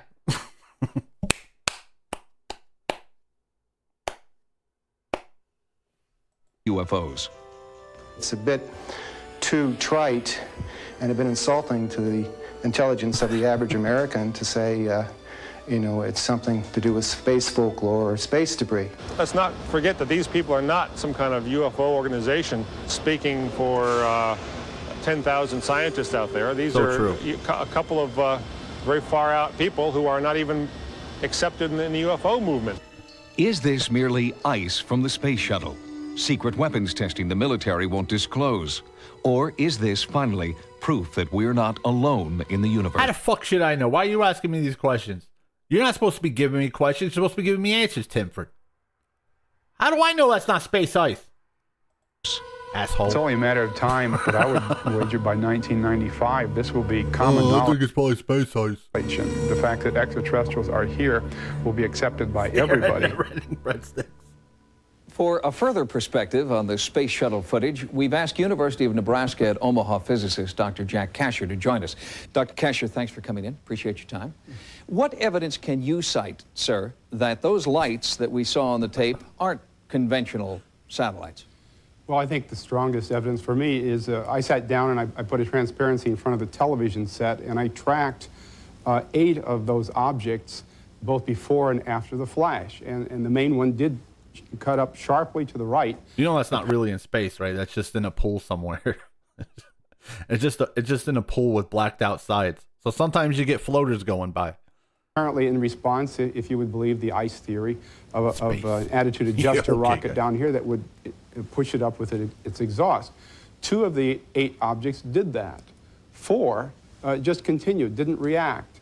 2 went up and to the left, which is the wrong direction. And I've looked at that 50, 100 times. I just can't reconcile that in my own mind. Have you been ostracized at all by the scientists? Hold on. I just can't reconcile that in my own mind. Have you been ostracized? Have you been drinking again, Dr. Jack? Well, I did have a couple drinks just to take the edge off, you know. At all by the scientific community for holding these particular beliefs? Not really. You'd be surprised at the physicists that have come up after they've heard me speak about UFOs and say they're really surprised that there is evidence that is at least plausible that these things are real. You sort of went out on a limb, Dr. Jack Kasher is still there. By 1995, these kinds of sightings would be commonplace. Why 1995? Do you know something the rest of us don't? Well, I do have some contacts that have given me some information, and I think I base some of it on that. But I think that there is a groundswell of interest in UFOs. People are being more open about the sightings that they have had. And that just builds up. And eventually, what are you going to do when your friends tell you they have actually seen flying saucers hovering above their houses? After that happens to you a number of times, you just have to start believing some of it. Dr. Kasher, have you seen a UFO yourself or anything that would lead you to personally believe that they're out there? Well, I haven't seen anything as spectacular, say, as a flying saucer, but I have seen lights in the sky that behave in a strange way that you couldn't explain in terms of normal airplanes. And I do teach astronomy. I know where the constellations are and what meteors are. So I can differentiate between those things. And the object that I saw were not airplanes, and I'm not really sure what they were. Dr. Jack Kasher, thank you very much. And we will be back with more sightings in just a moment. Coming up next, what are these bizarre glowing balls of light? Some say natural phenomenon, some say alien spacecraft. We investigate the mystery of the Marfa lights. You ready to get fucking marfed? Astronomers know what causes. I don't know what that was about. I don't know what that was about. I did get a message saying they were doing some maintenance. Probably should have waited a day, but meh, seems to be fine now. Green orb. It seems to dance or move in a rhythmic way. And then they go up into the sky, and when they're up there, I think it was. They just have a big party up there. They don't want us talking about the big Marf. They weren't hostile. They were very, very friendly, it seemed. They didn't chase us. They didn't descend on us, and they were soft in color. Wicked Marf. Yellows, soft greens, blues. I don't think there's any question about it. The lights are there. Still good. Blues. I don't think. Get the Kodak, Gilligan. Don't make me beat you with my hat again. I don't think there's any question about it. The lights are there. Marfa, Texas is a small town southwest of El Paso. For the past 150 years, residents, visitors, and scientists have all looked into the night sky and seen dazzling multicolored lights dubbed the Marfa lights. Reported sightings date from Apache accounts in the early 1800s to the Wall Street Journal in 1984. I think they're Satan's people, tell you the God's truth. They're ghost lights, and it's ghosts. It was just eerie to me. Nobody else was afraid, but I was afraid. Lifetime resident Vern Campbell took these photographs of the lights using time-lapse photography. And I saw this light coming across the area and moving toward the power line. And I assumed that it was following the power line toward me, and I stood transfixed. As a matter of fact, I was scared, very badly frightened. I was spooked. I don't know what they are. I don't claim to know. I'm not sure I even want to know. Stephen Combs would have been interviewed if he was, but I know that they do exist. In America, if he was around back then. I mean, he was, but he was probably like 12 years old. Zones that are regularly haunted by these curious light phenomena. Vern is short for Vernon. One of the most famous places is Marfa. Not Vern, to Vernon. Devereaux is a London-based earth sciences researcher who believes geology holds the answer to the Marfa lights. Although Fernford is a better name. I do like Vernford way better than Vernon. These lights, nobody knows what they are. They're rather exotic phenomena. They're not UFOs. They're not flying saucers. They're somehow produced by the Earth itself. Is there any reason we had to go to Stonehenge for this? Right now, an international team of scientists is in Marfa seeking an explanation to the light phenomenon. The team is headed by one of the top physicists in the world, Yoshihiko Atsuki. This is a research work on the fireball, so-called Marfa light. We believe this is a kind of a natural phenomena. A natural phenomena means this is some kind of atmospheric electricity. You'd have to be. The team has established a base camp just north of the official viewing site open to the public. State-of-the-art atmospheric technology has been flown in and set up. All manner of recording devices are also in place. Since the team does not know the true source of the Marfa lights, they also acknowledge the spiritual. Well, that'll help. That'll help dancing around a fire. A Buddhist priest performs a ritual he believes will summon the lights. There you go. Early in the investigation, the team was frustrated. The lights did not appear. We watched and watched. Yeah, you scared them away with all that Buddhist crap. Nothing we obtained. Nothing filming. Nothing eyewitness observation. So we was very disappointed. Mission specialist Ed Hendricks tried out new detection devices while the team waited. Hendricks' obsession with the Marfa lights began on February 2nd, 1991. So far, we've never seen any Marfa lights. That guy, I'm ready to get morphed. He had his first sighting. I was... He licked his chops. His first sighting. His first sighting. His first sighting. I was flabbergasted. I don't think I've ever been the same since. I've been fascinated and almost obsessed by it, trying to figure out what could possibly do something like that. Hendrick specializes in the science of spherics, the study of the sounds of the atmosphere. He has previously recorded strange sounds which accompany the appearance of the morpholites. They're long, kind of descending pitch signals that sound Sounds like a something group of cool dude. He's hungry for truth. On September 1st, Can we see some morpholites, please? 92, as Hendrick set up his equipment, the team's first light suddenly appeared on the horizon. Oh, that could be anything, dude. It could be fucking anything. It's a plane. Wow. Wow. There it is. It's going again. It's flickering. Wow. It's got different colors. It's got red and yellow, and it's flashing. It's flashing very rapidly. Looks almost like a firefly. It could be anything. It's very bright now. It's getting brighter, and it looks a little bit red. It's dividing in two. The two pieces are moving apart. There they go.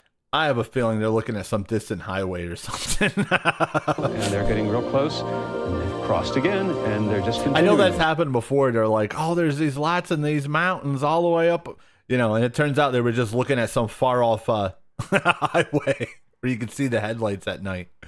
They're going back and forth, swinging back and forth, and they're doing this as though this is what I think people mean when they say that the lights are doing a dance. I think they're gone. I think that's all. What are these dancing, multicolored lights? While this investigative team searches for an answer, other scientists say the lights are nothing more than the headlights of cars traveling on nearby Route 67. Oh, you mean like I just fucking said? Look at the big brain on old Richie over here. I don't believe there are any facts to support the myth. We cannot say that there's no manifestation of the devil or flying saucers or Indian ghost, but there are no facts to represent that. There are some facts to indicate very strongly that what most people see are car lights on Highway 67. There are people who are skeptical about the morpholites and who believe that what everybody sees are car headlights, and indeed many people do see car headlights and wish I had some pizzerias. Assume that they're morpholites and believe that. But even the greatest chip ever made, and they only made them for like 2 years. The most serious skeptic, the people who attribute all of the phenomenon to car headlights, could not possibly have seen what we saw. No, they just think it's in the sky because it's really far off. Conclude that they were looking at car headlights because cars could not be made to do what we saw those lights do. And dude, with the sightings, lights look crazy if you look at them from a million miles away and you zoom in on them on a camera. It looks like it's blinking all different colors, but it's not. Dating back to the early 1800s, car headlights must be ruled out in those cases. Right now, I don't know what they are, and I'm continuing to work on that. I have some more years left, and all that time I'm going to continue to look at it until I figure it out. You stare at headlights, dude? We have no facts that illustrate that it's anything beyond the natural. For the people who live in Marfa, the parade of scientists and specialists who work here are just part look at the headlights of life. And so too are the Marfa lights that they have witnessed their whole lives and explain in their own way. It's just there. And it's been there all these many years. Yeah. Headlights will be around for a long time, lady. With all these people trying to find what it is, I don't think they will. ORH, your date is here. You better make $75 billion a year, you little shit. Or I ain't touching that picker. Well, I hope they don't. It would be nice just to remain the Marfa mystery life. The problem with understanding the Marfa lights is not that they can't be explained, but that there are so many explanations. Theories range from UFOs to headlights to weather anomalies like ball lightning. Some even suggest that the lights are jackrabbits who brushed up against phosphorescent vegetation. But so far, all these theories remain unproven. Coming up next, in a special sightings update from Wisconsin, this man captured a bizarre image with his Polaroid camera that many believe is a ghostly apparition. According to the most recent Roper poll on the paranormal, 18.5 million Americans report having seen a ghost. One of those people contacted us with a remarkable photograph that he took near his home in Hayward, Wisconsin. Northern Wisconsin is a freshwater fishing paradise, and some say a haven for ghostly apparitions. Skeptics dismiss these stories as folklore designed to lure tourists. But eyewitness accounts are plentiful, and now potential hard evidence has surfaced, an intriguing photograph. That's just the sun reflecting on some hillbilly's white ass. They got some hillbilly taking his shit on the side of the river, or side of the lake, and took a picture, and it's just the sun reflecting off it. Looked up, and here I see this white figure above the tree line, and it's slowly descending towards the trees. Al Denninger has been a fishing guide through the waters of the Chippewa flowage for 17 years. He knows these waters like the back of his hand. But last October, he saw something he couldn't explain. You could see it actually pass through the trees and slowly descend right above the shoreline. And the object was 10, 12 feet tall. I took one picture with the Polaroid. Slowly, this object moved down the shoreline that way, towards the west. Moved about 50 yards, stayed there maybe 10, 15 seconds, and slowly ascended right straight up into the sky and was gone. Denninger claims he photographed this apparition of a human form floating above an area locals call Ghost Island. Later, he had his photograph enlarged for better analysis. How is that a human form? The original looked at by a photo expert. He says, first of all, you can't dupe up a Polaroid. He says, I think the guy spit out his gum and took a picture of it while it was still in the air. Well, I can't tell you what it is, but whatever it is, it's really there. When word of Denninger's photo got out, more eyewitnesses came forward, claiming they'd also seen the apparition. You mean I could get on the paper too if I make shit up? Two young men were fishing there at midnight, and one of them saw a white-robed figure about 8 feet from the ground, sort of floating among the graves. Al sent them the picture, and they called up and says, that is what we saw.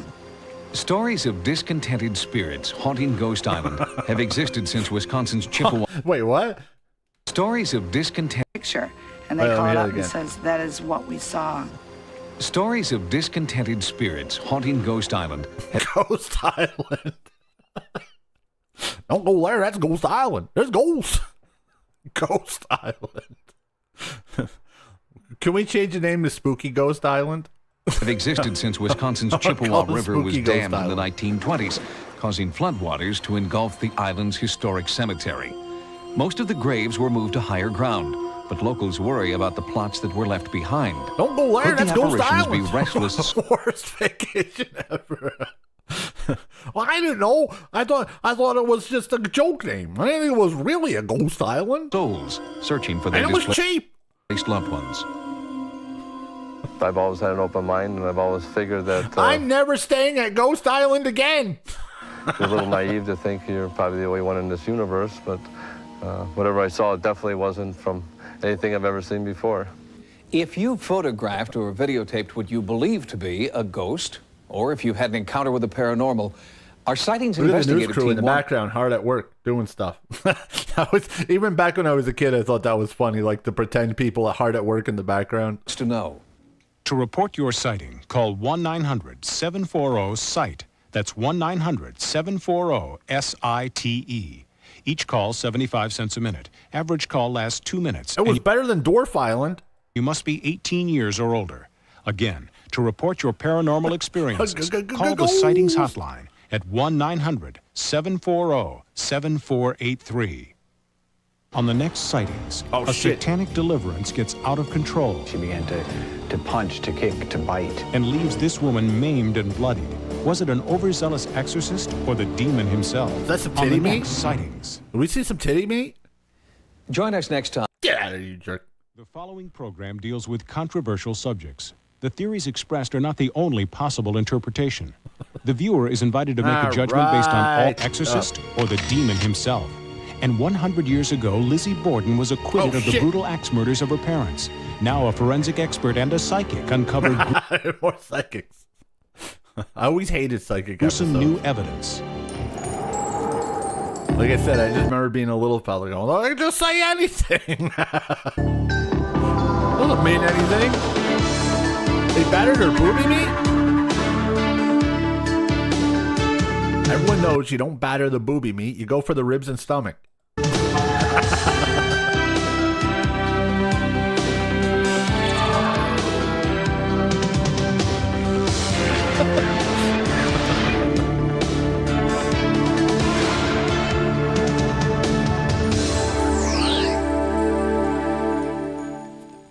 Welcome to Sightings. I'm Tim White.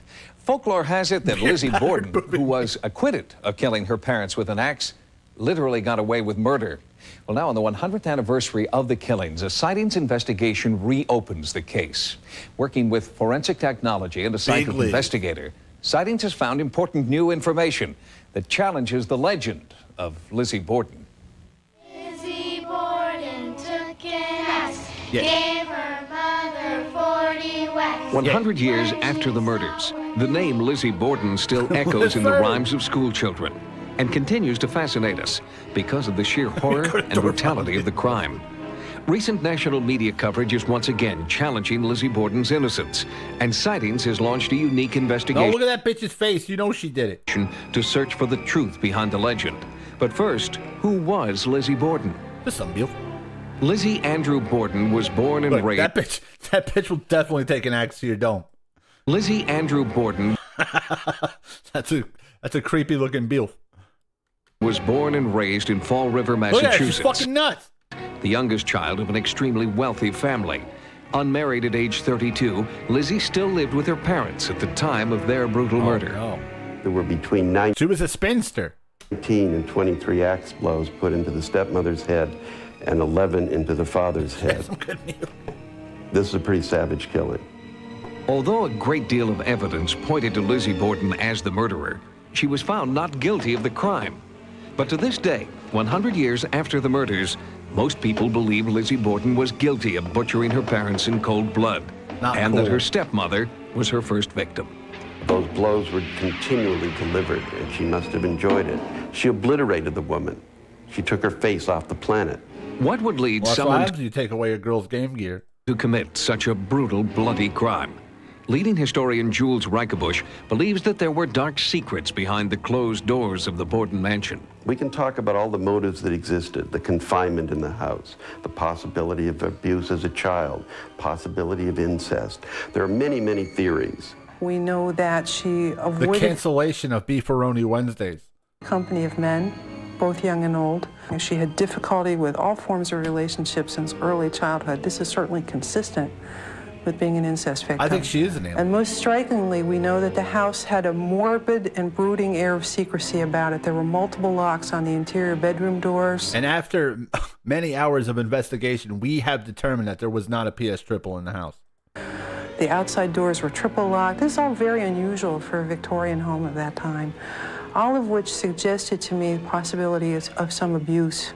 Lizzie was a virtual prisoner, locked inside the suffocating atmosphere of a Victorian household. Reichenbusch believes that on the morning of the murders, Lizzie's stepmother made one fatal mistake. It was a hot day. Lizzie left the door open to her bedroom. The stepmother never came up the front stairs. Lizzie was caught at a moment of embarrassment that combined with years of anger, hatred, resentment, confinement, torment. You want it? Dude, it's kind of harsh. You want to hear the murder audio? All right. What? Sensitive fellas, hold your ears because it's graphic as fuck.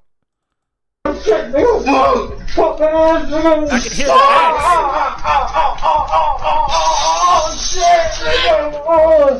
axe. I can hear the axe break the skull.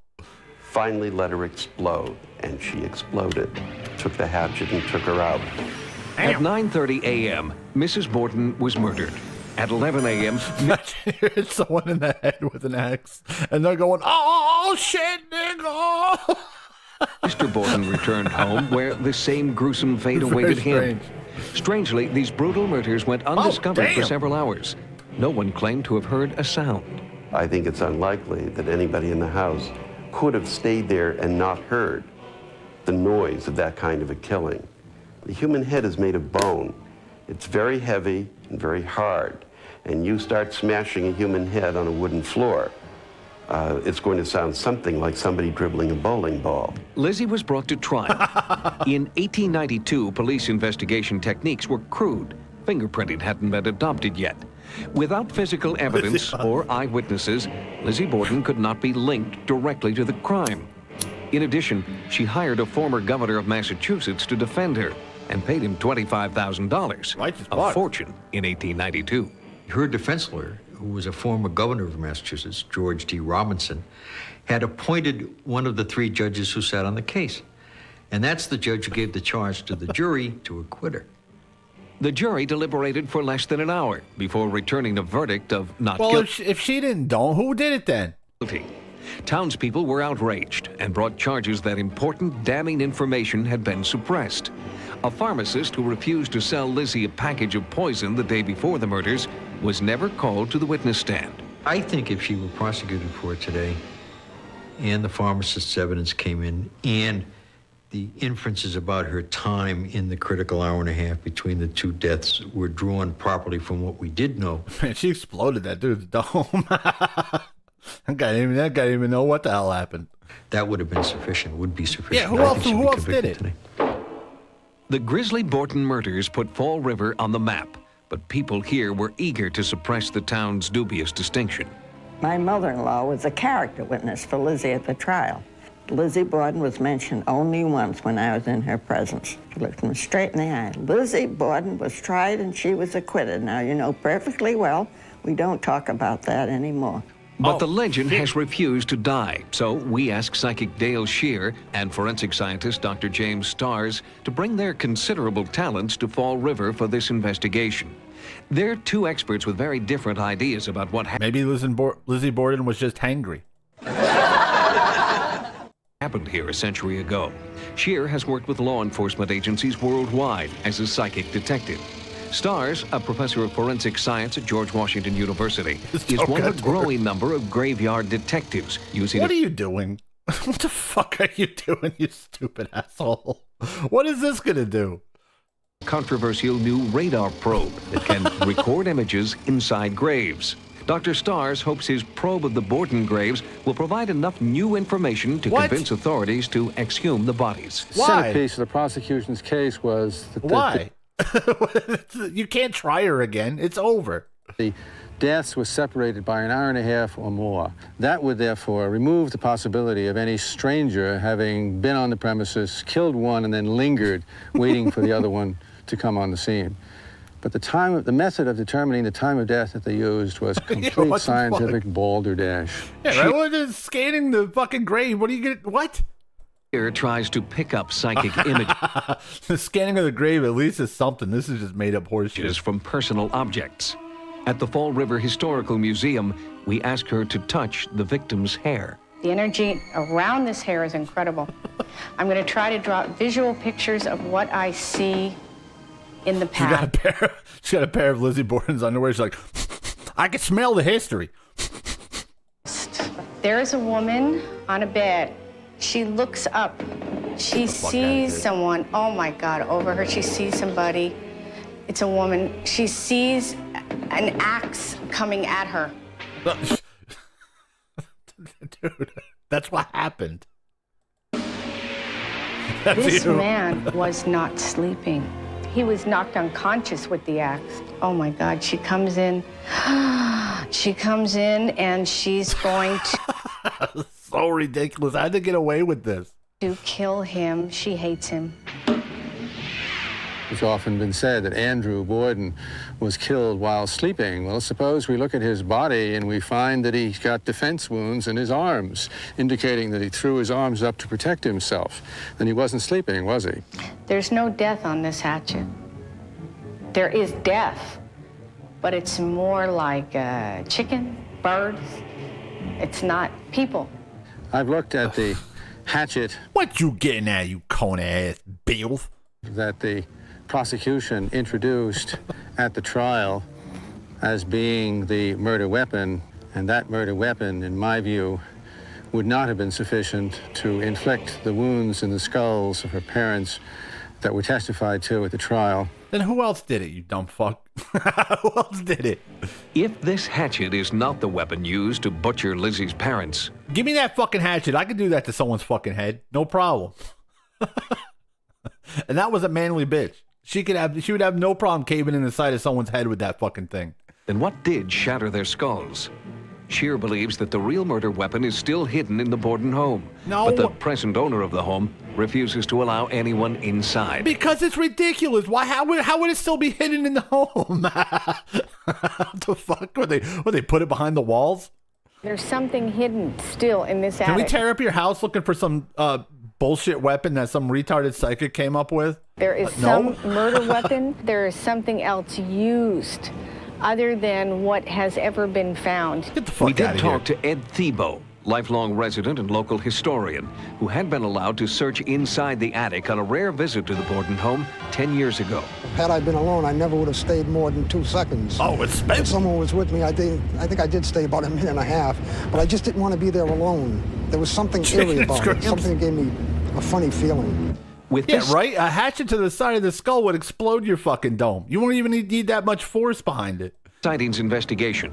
Both Dale Scheer and James Starrs raised profound new questions about the Borden murders. They are both convinced that the real murder weapon 32 hits and I could do exactly. Has not been found yet and may still be hidden in the home at 92 2nd Street. Until it's found. Lady, that house is old as fuck. It's probably been fucking renovated 6 times by now. You think they didn't find that fucking weapon if it was in the house? You think it's the same fucking house it was 200 years ago? Stupid assholes. The legend of Lizzie Borden remains just that, a legend. Whoa! I think the evidence really points to Lizzie. I'm satisfied that she did it. As a scientific matter, I've long been a believer that she was not guilty, and the jury was correct in acquitting her. But I'd like to see some hard scientific evidence to back that up, and I think we can get it right here. I'm convinced Lizzie Borden did it. It was Lizzie Borden who killed her mother and father. Whether she did or she didn't, the murder of Lizzie Borden's parents set her free. Soon after the acquittal... Yeah, like what are they, like a pickaxe? What the fuck? Lizzie inherited her father's considerable fortune. She bought this mansion in Fall River and lived here for the next 35 years until her death in 1927. She was laid to rest alongside Andrew and Abby Borden, the parents whose murder remains unsolved to this day. I think Dreaming the Coming up, Solution did it. a satanic deliverance leaves a woman maimed. She began to punch, to kick, to bite. Was it the exorcist or the demon himself? The Exorcist was one of the most disturbing films ever to come out of Hollywood. The story of an innocent young girl transformed by demonic possession set a standard for fictional horror. But for some, the real-life exorcisms going on today at one Chicago church are more disturbing than any movie. The rite of exorcism has been part of the Catholic Church for nearly 2,000 years, but it is not strictly a Catholic practice. Other faiths also perform exorcism and call it by a different name. Deliverance. Last year alone, more than 10,000 deliverances were performed throughout the United States. I think one of the I never heard of no deliverance. interesting phenomenon we see in this whole area today is that of demonic possession. Some people will say it can't happen, but all you need to do is be present when there has been one, and you'll never deny it again. I felt they were going to kill me. I felt they were going to finish me off. And at that time, I just said, But Lord, then her man, Skeleton Bane, saved her. And they've been together ever since. You are unclean, and she has been cleansed by the blood of Jesus.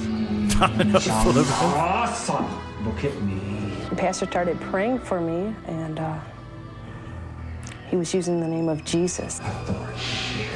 Well, what other name are they supposed to use? Fred Flintstone? What other name are they supposed to use? You have no It was the power Lord here. Jesus in his eyes. Sometimes when I lay down at night, I'd see like these really scary faces when I shut my eyes and be looking right at me. These ghostly faces with fangs and like blood on the teeth looking at That me. bitch looks like Lizzie Borden. Julie Gibson didn't understand why she had so much rage and anger inside her. She tried traditional counseling without success. And finally, on the brink of suicide, she brought her problems to her pastor, Jim Hurlis. She was going to make night. He performed a deliverance that lasted several hours. Hurlis was attempting to free Julie from what he believed were powerful demons. Here, we see exclusive footage of part of Julie's deliverance, which she claims freed her from demonic possession and changed her life. Shut up. Look at me. Yes. Look at me. Look at She's me. going. She's hulking up. Jesus, stop this. I command you. Oh, I don't like that. Father, let your light shine forth. Why would you let yourself be filmed like this? Jesus' holy name. Yes. Father, I loose your That's a sweet mullet. At his Fox River Christianity Center, Jim Hurlis is assisted during each deliverance by members of his growing congregation. But not all deliverances have been as successful as Julie Gibson's. In August of 1992, his church in Fox Lake, Illinois, I'd be laughing too, of Chicago, came under fire because self-proclaimed minister Jim Hurlis performed one deliverance he admits got out of control. In this specific incident that I was involved in recently, I did not recognize my limitations soon enough. And as as I became more tired, this demonic force became stronger in this woman. On the night of August 14th, 1992, after 4 days of fasting and prayer, a distraught church member, Sandy Mays, turned to Jim Hurlis. He concluded that Sandy was the victim of a demonic... I always figured real possession would be like, you're like a fruit, or you're like a drunk. Not a drunk, maybe like a hobo drunk. Or you're hopelessly addicted to Japanese animes. That's what I think about possession is. Like possession. Or you're like Hammy and you can't stop eating. The deliverance was called for. At this point, I don't picture you going, I'm a werewolf. I don't think that's what they meant. I was laying on the floor, and I heard somebody say, you know, like something wrong with your, the enemy's flaw in your coming. personality. I felt like God was speaking to me. You're not going to get hurt. Just do what I tell you. I felt something or somebody grab my arm and tie it. It took over her mind. She tried to hurt me. She began to punch, to kick, to bite. And at the time, my main concern was for her I just picture like possession is like fruits and like heroin junkies. I heard the pounding. I reached up and I felt the nail on the floor. They had nailed me to a floor. I was not ready for the strength and the trickery of the demonic forces that I was confronted with. My chest was in severe pain. And I thought, am I having a heart attack? In a panic, Hurlis and his assistants left Sandy alone in the house. This is 24 boring hours because you passed know it's before fake. she could break free and escape. It's like psychics, like you know it's fake. So it's Wearing like I gotta only sit her through this underwear. now. According to the initial officers around the scene there, she was in an incoherent state, extremely emotional. She was claiming to be the Antichrist. I was running up the street. I seen a car coming and I was scared. I didn't want anybody to see me running down the road. The next thing I know, the police are there. And they're looking at me and they're saying, what happened to you? And I said, I got beat up by demons. Sandy was taken to a mental hospital for observation. was Doctors that? discovered extensive bruises and contusions, but Sandy insisted no person had hurt her and refused to press charges. Mean mugging. At the time, Richie Rell is possessed. You know, I felt we were beating up on the devil's head, and he got mad, and he sent him I'll have to watch that later in slow motion. reinforcements, and he decided to beat up on me. At one point, towards the end of this deliverance, I basically gave up. I had by that time gotten some advice from another minister who explained to me that I could just quit, and so I did. And we put it into God's hands. Too much anger. Something horrible had happened to Sandy that night, but who or what had caused her injuries There he is, Greg Valentine. remains a mystery. A lot of times, the people who are involved in these deliverances Rocking fucking hair, dude. come from a childhood where they've been abused, or are in a family situation now where they're being abused, or are afraid of being the abuser. And it's kind of Where's Bongo ironic Bob? and sad that they often become the one who is abused in these deliverances themselves. Although Sandy appears to have been the victim of real physical abuse, some church officials believe that bodily injury can sometimes be caused by the devil. Can a devil inhabit a person? The answer is yes. They can take over the operation of the I body. don't know, but is the devil gonna waste his time with one cheesy rube? You know what I mean? It just seems silly to waste your time on one cheesy. I mean, I guess. Of a person. I don't know. For a time period, and While I'm going to go pick on Bob at the trailer park today. And the person really doesn't know anything that's happening. Seems kind of small potatoes is just what I mean. Satan actually be responsible for Sandy's battered body?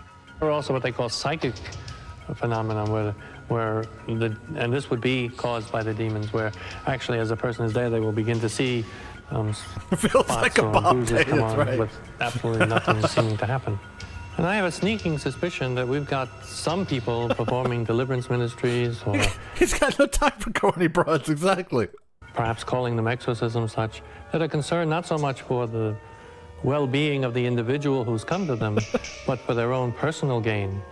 And there's no reason to suspect that the devil wouldn't be able to infect with evil purposes even somebody who thinks they're trying to do good.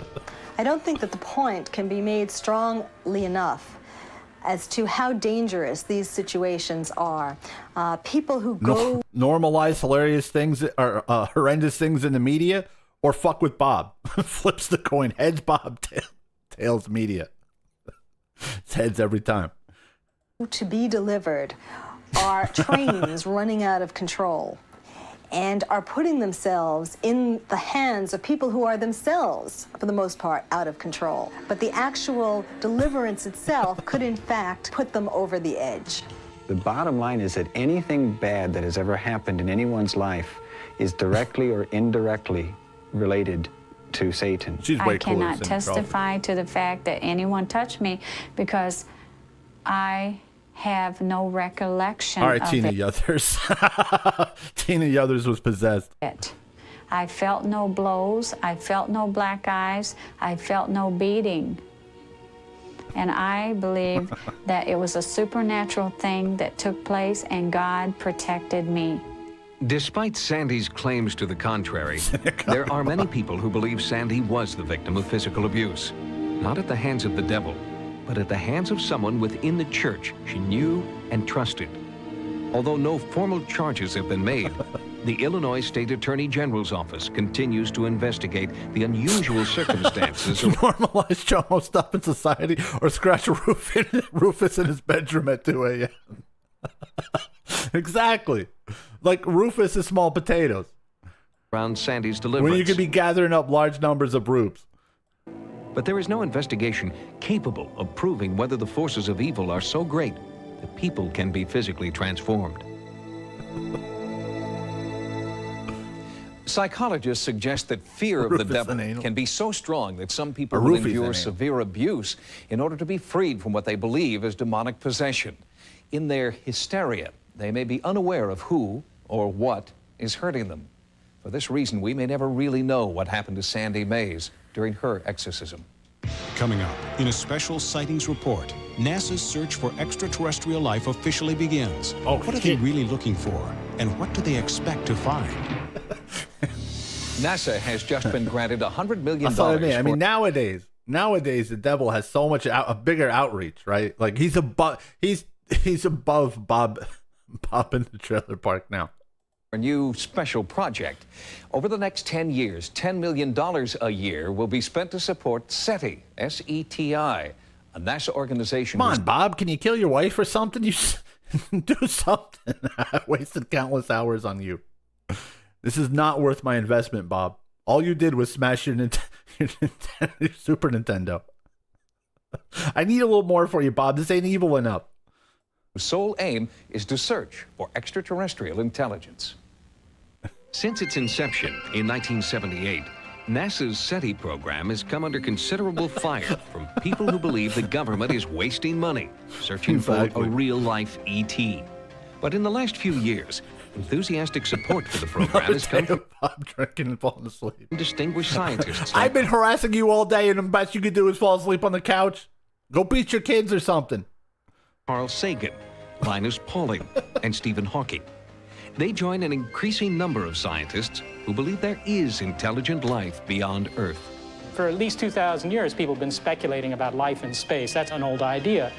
But it's really only in the last half of this century that we finally got the technology to really look for life in space. And you guys found nothing. You found jack shit. That program is the Arecibo radio. That thing is fucking dilapidated now and falling apart. Have you seen it? They made a big deal of this fucking thing. Now it's falling apart. No one wants to pay for it anymore. Telescope in Puerto Rico. It is the most powerful radio telescope in the world. It's still there, but it's falling apart. It was falling apart 10 years ago. This thing lasted a couple more years after this episode. Billion watts. It was in that James Bond movie. And now it's falling apart. Beginning on October 12, 1992, astronomers in Arecibo will use the telescope to listen for signs of extraterrestrial intelligence. Yeah, it's abandoned. Nobody knows when success is going to occur. You just got to be in there for the long haul. It's a bit like building a cathedral. You may not see it completed in your own lifetime, but it's a worthy project. Sightings will travel to Puerto Rico and record the historic moment when the Arecibo I think even that thing in the middle fell down, or it's like hanging on by like one rope. Telescope is turned on. Cable. And SETI's search begins. If you've recorded what you believe to be a UFO, or if you've had an encounter with the paranormal, yeah, I've seen it. Our sightings investigative team wants to know. To report your sighting. You know, that's funny. This is 92. That movie came out, and like that thing, I had to have seen that 10 years ago.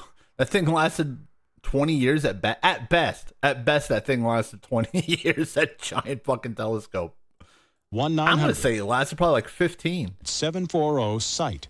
That's 1-900-740-SITE. And they didn't find Each jack call shit. 75 cents a minute. Average call lasts 2 minutes, and you must be 18. Shut up. By our military. Every question I ever had about UFOs was under that canvas. Oh, come on. Peaceful countryside Fix the sound. For a paranormal entity so evil, it's haunted this family for a decade. Oh, do I have to turn it up? Are you gonna make me turn it up, you fuck? All right, hold on.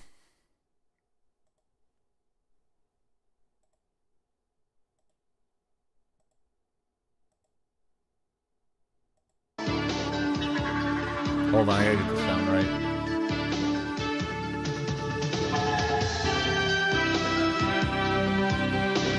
Jeez, I had to crank this.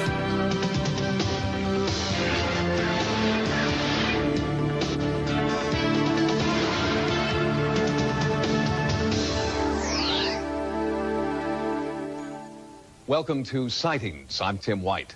One of the most puzzling and controversial UFO sightings in U.S. history occurred nearly 27 years ago in Kecksburg, Pennsylvania. To this day, many people who have studied this sighting believe there is a continuing government cover-up of what really happened in 1965. I believe it. As I discovered on my trip to Kecksburg, some believe the UFO was a meteor, others that it was an alien spacecraft, and still others that it was all an elaborate hoax.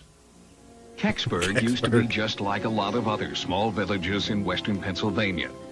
But in 1965, Kecksburg lost its anonymity when it became one of the world's most famous UFO landing sites. I happened to look up in the sky and I seen this red fireball. It sure wasn't a meteor, because I've seen them fall before. And I never seen any of them with blue lights on. And it looked like it made a turn and come back again. And when it come back, it seemed like it went down. It was December 9th. Is this the UFO? Is this the flying saucer that hangs around trees all the time? 1965, a night that many townspeople will never forget. I got my flashlight and I started down through the woods up to where it was at. There was no wings. Also, is that old? No that big what is it? Whatever the fuck that thing is. Satellite. tail section. There was no motors. There was no windows. There was no doors. It was big enough for a grown person to stand up in. It had like Egyptian writing, like backwards writing on it. Stars and circles. Wow, I didn't know it was that old. And lines and things like that. It looked like an acorn. It was really They weird. made a big deal of that thing in the 90s, like it was brand new. Some claim the UFO wasn't the only thing to arrive that night. It was Hanford. Down through the woods come two gentlemen. The one gentleman, very ramrod straight, very authoritative voice, crew cut hair. I mean, he just reeked of military. It was Tim White. Tim White dressed you down, dude. Object and looked at us. He says, "All right, this is now a restricted area. Means we're all ordered out of here." Some military just got Tim Whited. Come to the house and just said they'd like to use the phone. They sort of took the house over. We started talking among ourselves. What's going on? About that time, up here on the road, here comes a big flatbed truck in. The flatbed went down and empty, and it come back out with something on the back of it covered up about the size of a Volkswagen. That truck was hell-bent for leather, and if you'd have walked out on that road, you'd have still been there, because they'd have scraped you up with a putty knife. They weren't stopping for anything or anybody. And that began the real mystery of this whole thing. 27 years later, what happened down there in that woods surrounded by fields, if anything happened down there at all, is still a matter of bitter I think some controversy. forest animal happened down there. You've got this town split into two groups. You got the believers and the non-believers. There's been some friendship lost, and it's foolish as far as I'm concerned. I have a brother-in-law that he hasn't spoken to me for 2 years, said that I lied about everything, but I never lied about a thing. You got neighbors and neighbors that has known each other all their life. Now they don't want to talk because one believes it and one don't believe it. Just as this guy doesn't seem very trustworthy. He seems like that's storytelling Bob over here. Never lied about a thing. You got neighbors and neighbors that has known each other all That's the guy, like, you're walking down the street and you make contact with, and you're like, damn it! It comes over, hey, what's going on? Fuck! This guy's gonna be talking to me the next 15 minutes. I was so close to getting out of here. their life. Now they don't want to talk because one believes it and one don't believe it. Just as the town is divided, so too are experts who have researched what really happened in Kecksburg. Planetary expert Robert Young believes that some citizens may have perpetrated a hoax. That's the absolute worst. He claims the UFO was merely a meteor, known to have passed over Ontario and several northern states that evening. Virtually all of the accounts can be explained by people having looked toward and seeing the Ontario SCP lines right there. meteor. How about the accounts, though, of the military that turned out in large numbers, kept people away from going down there, a truck that went down into the area and came out? You got eyewitnesses that say, this happened.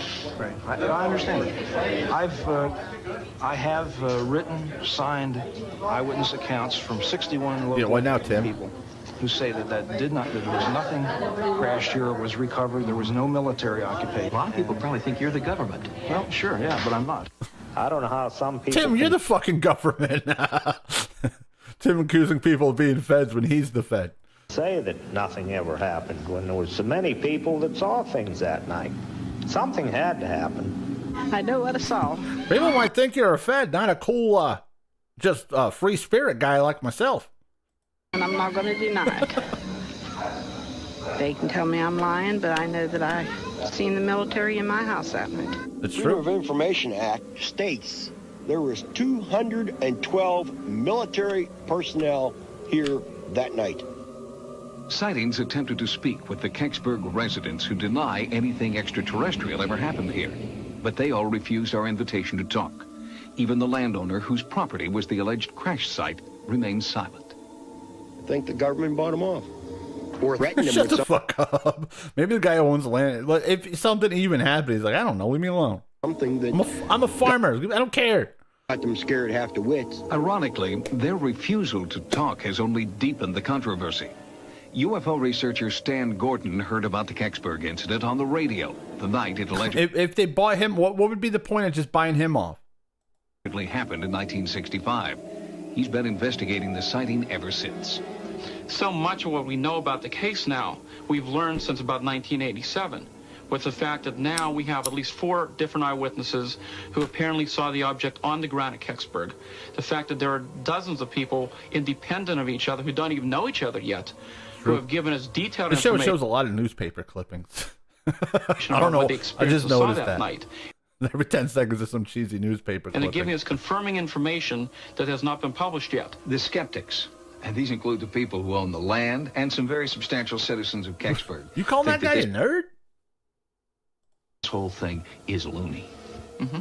Why do they feel so strongly the other way? Could be that some of these people Guys trying were in out the his wrong pantaloons? place at that time. They were in a position where they didn't see what was going on. And if you see the geography of the area and where the majority of people were that night, they could not have seen the military activity that was happening on the land on the other side of the area down there. Do you have any hard evidence at all that what went down in the woods near Kecksburg was something other than a meteor, or was anything at all? Unfortunately not. As in so many of these cases, you have to go by the eyewitness accounts. And in this case, the eyewitness accounts are very, very strong. I saw the boom mic. Very unprofessional, Tim White. And again, unfortunately, we don't have that type of information. If this was the case, This is whether supposed it to be a quality space probe production. or in other UFO cases, sure, if we had the physical hardware, the mystery would be over. What do you think it is? What do I think it is? At this point, And again, this is not conclusive. At this point, the weight of evidence would point in the direction that this may have been a Soviet space probe. If the object were proven to be a Soviet space probe, then many questions would be answered. If a Soviet device landed in Kecksburg, the government would have been required by international treaty to recover and return immediately any space debris to the country of origin. But retired Army Sergeant Clifford Like, there's Stone... shit on sightings you never hear. Like, I've never heard of this. Have you ever heard of this before? I heard of Roswell, but never this shit. ...doesn't believe the Soviet probe theory.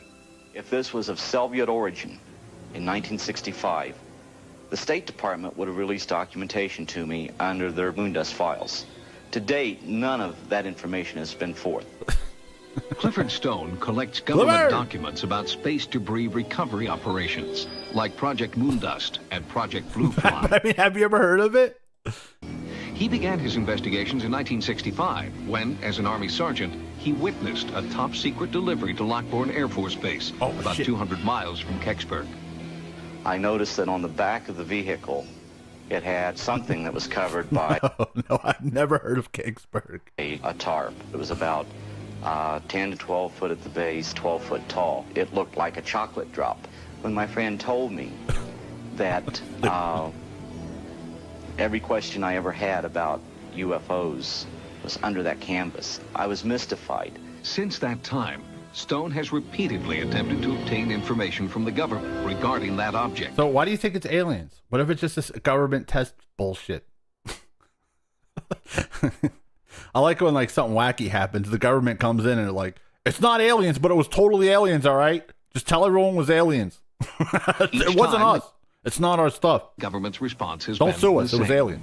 You can't sue Mars, idiot. In the stance, But by it wasn't direction alien. of the President of the United States, we may neither confirm nor deny the existence or non-existence of any information that all involve the recovery of unknowns. Kecksburg remains a town divided.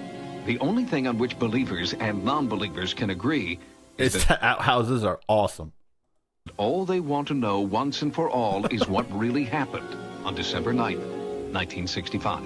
What would you like to see happen next? It's time now after 27 years that the public has the right to know the true facts regardless of what the object was or what really occurred. Something came down from numerous eyewitness accounts. There was a lot of military activity into this small village.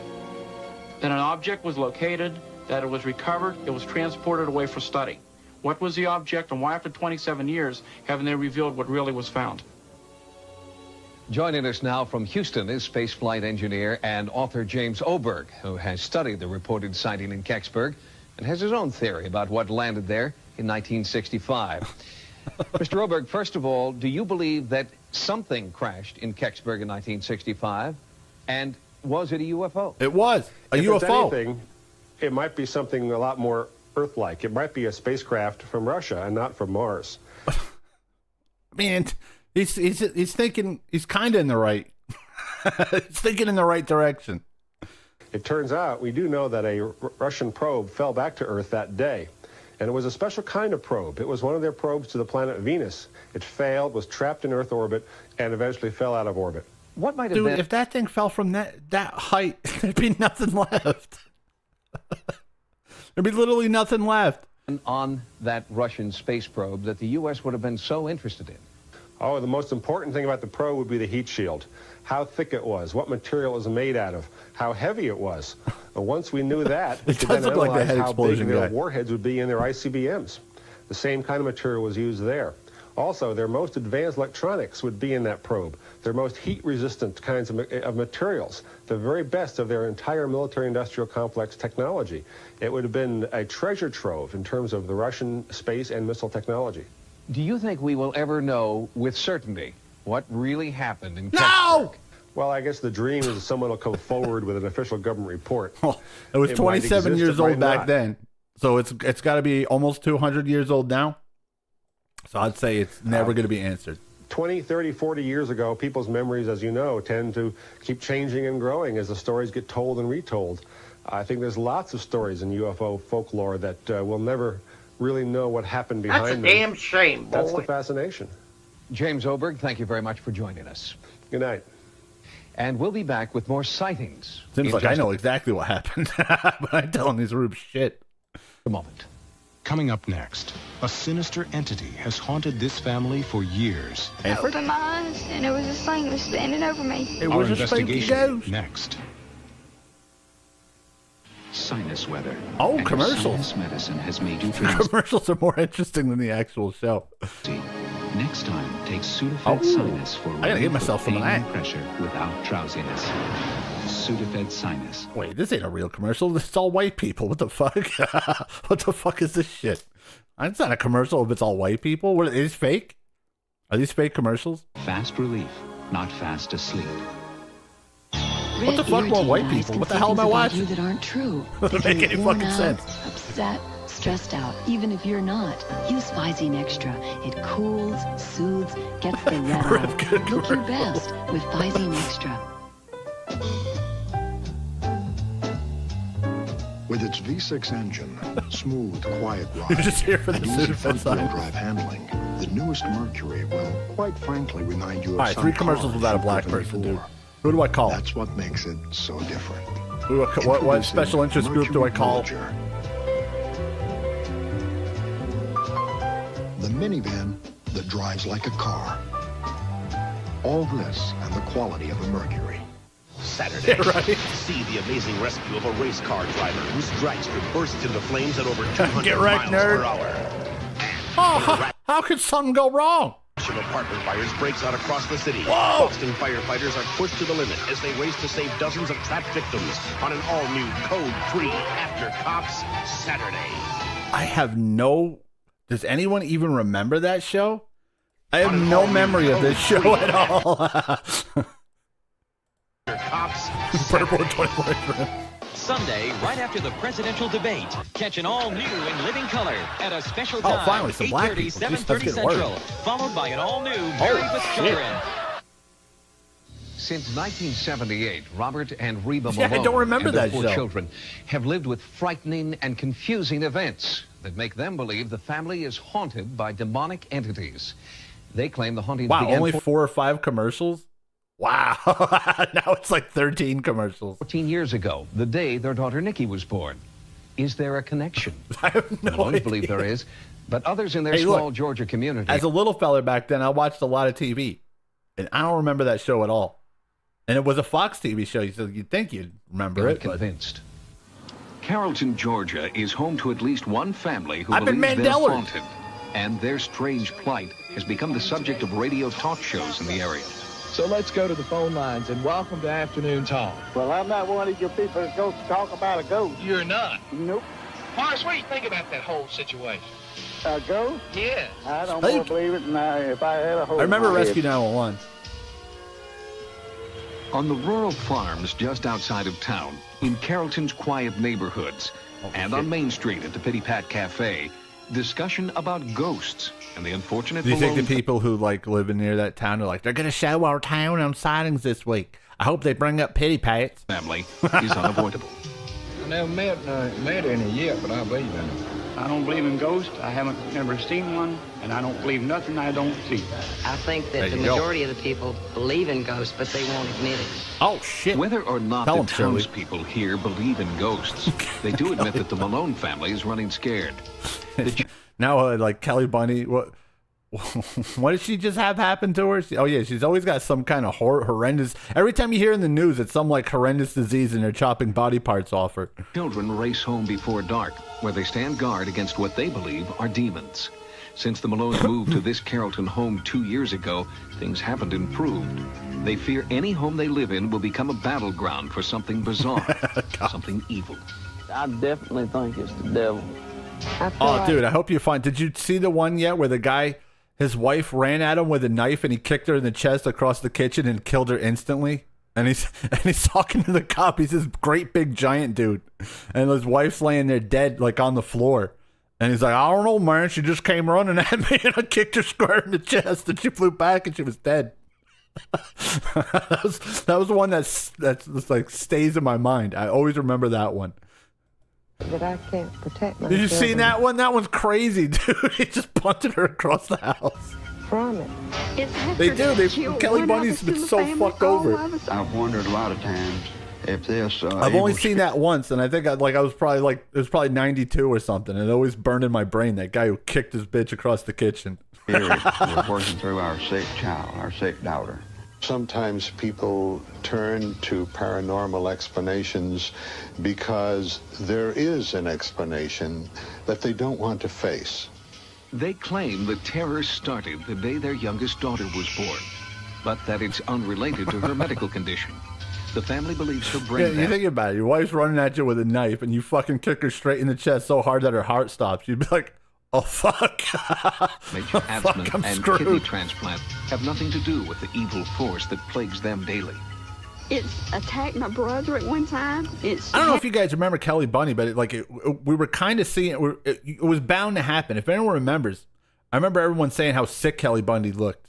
She had like bags under her eyes. She looked like everyone figured she was just doing drugs, but I guess she was just a sickly person who gets body parts chopped off her every couple of years. Had him up against the wall, choking him. I remember when the show was on, everyone's like, man, she looks sick. Nothing was there. There was no arms, nothing. Where is it at? You can't see Oh, it. shit, I no. opened my eyes, and it was this thing that was standing over me. It was real big, and it was black.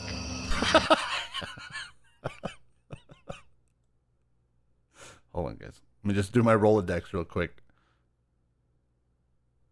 Jamarcus. Nothing. Where is it at? You can't see it. I opened my eyes, and it was this thing that was standing over me. It was real big, and it was black. Jamarcus. I couldn't Jamarcus. I woke up and I saw something walking through the hall. Looked like it didn't have no head. No, I just remember, I don't know if it was my parents or my grandparents. Someone was watching. Like, man, what the hell's wrong with her? She always looked like she never got any sleep. All these people can't be seeing and hearing the same thing, so therefore it's not imagination. It can't be. True, it's a Part ghost. of the motive of the family is to hang together. And since their motive is to hang together, they would not necessarily say, oh, don't believe that. That's not likely, because that, in a certain sense, might threaten the togetherness, the sense of togetherness of the family. Anybody that would experience it would know that it's real. The Malone's daughter-in-law has recorded each paranormal encounter in her diary. Her entries tell the story of a family in crisis, enjoying short-lived periods of You could have fucking saved her from this cock launch. Taking her from this ghost-filled house. Weeks, even months of terror. The family in Georgia is being plagued by inhuman evil spirits that are affecting their lives on every possible level. I imagine everyone who says they got a ghost problem, all these weirdos that just descend upon them. They have fled from house to house to try to escape this evil, but you cannot escape it. It must be dealt with, it must be documented, and it must be gotten rid of through spiritual means. In 1990, the Malones contacted Ed and Lorraine Peter. That was a classic. Warren. Dude, that would if I watched that again, that would be like the 5th time I've watched that movie on stream. We've watched that movie so many fucking times. Down for their work and the with sequel, there was a sequel too. The sequel wasn't as good. Of what they feel is demon possession.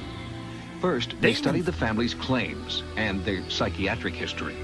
Only then did the Warrens agree to conduct a face-to-face investigation. A dark black figure about 4 feet. Remember, I don't know, Negative might remember. Remember years ago we watched that HBO heroin special with that ugly bitch who gets AIDS?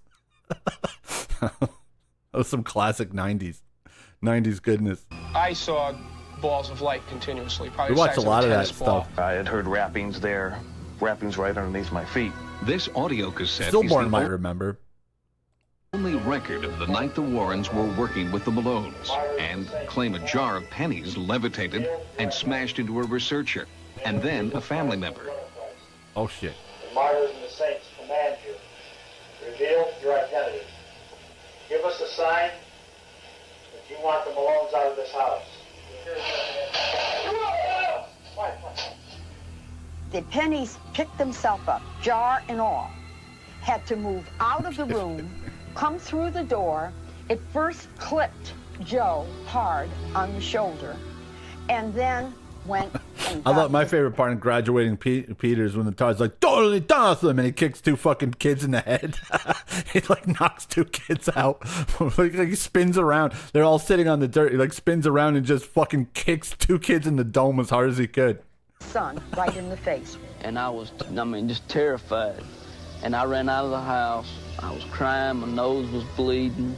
It was so heavy and so humid that night. Oh, shit. And yet, as soon as you started to provoke in that house, we were getting that psychic cold. It was coming like in waves, like as if there was a fan blowing from a freezer. The ugly bitch who gets AIDS. I could feel it. That was a good one. On my ankles first. There was true psychic cold. The women were shouting, and everybody's running around confused.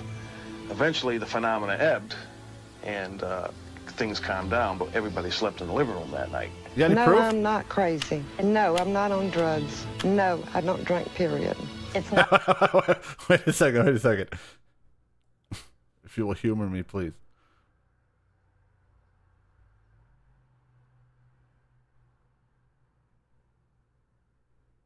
Where is it? I really... Okay, I found it. All right. The phenomena ebbed, and things calmed down. Hold on. Everybody slept in the living room that night. No, I'm not crazy. No, I'm not. No, I'm not on drugs. No. I don't drink, period. It's not a fraud. It's not a hoax. It's not a psychologically disturbed family. You want to call it devils, demons? I don't care.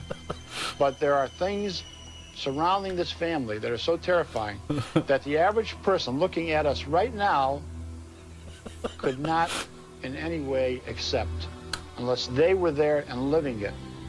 After the Warrens' first visit, family life seemed to return to normal, but those were rare moments of peace. Soon, the hauntings returned and then got worse. Desperate for relief from their nightmare, the Malones turned again to the Warrens.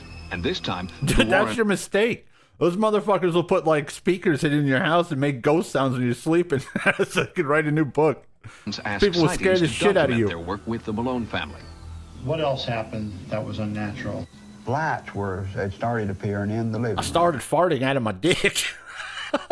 And my wife, she screamed, and she had got something bitter on the neck. Could you describe that bite to us? I just felt it bite down, and I slapped my hand over it. But there was nothing there? No. Was it when an I brought it insect? down, then I had slime. Slime? All over Slime? my hand. Can I ask you something? How old was Nikki when she was baptized? She's 38. She had been baptized. She's been baptized now, though. Not yet? Not being baptized. Her aura is wide open. Leaves her When a very person old. becomes get out of here. baptized, that closes up all the chinks in that supernatural glow that we call an aura, and evil can't Stop Asian penetrate. hate. The Warrens believed that baptizing the Malone's 14-year-old daughter was essential. As a prelude to They're that dumb doll baptism, people. a priest was called in to bless the family. Of this house and its I don't think so. So one of you guys said it on a stream years ago. It just makes me laugh. The idea is so stupid. that you may bless and sanctify them. If you can't feel the exertion of the powers of evil, you'd be insensitive, because these are miracles in reverse.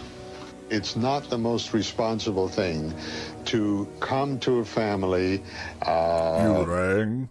perform some kind of quick religious ritual, and then tell them that everything's going to be okay. I don't think that human life is that simple. Amen. Amen. Hallelujah.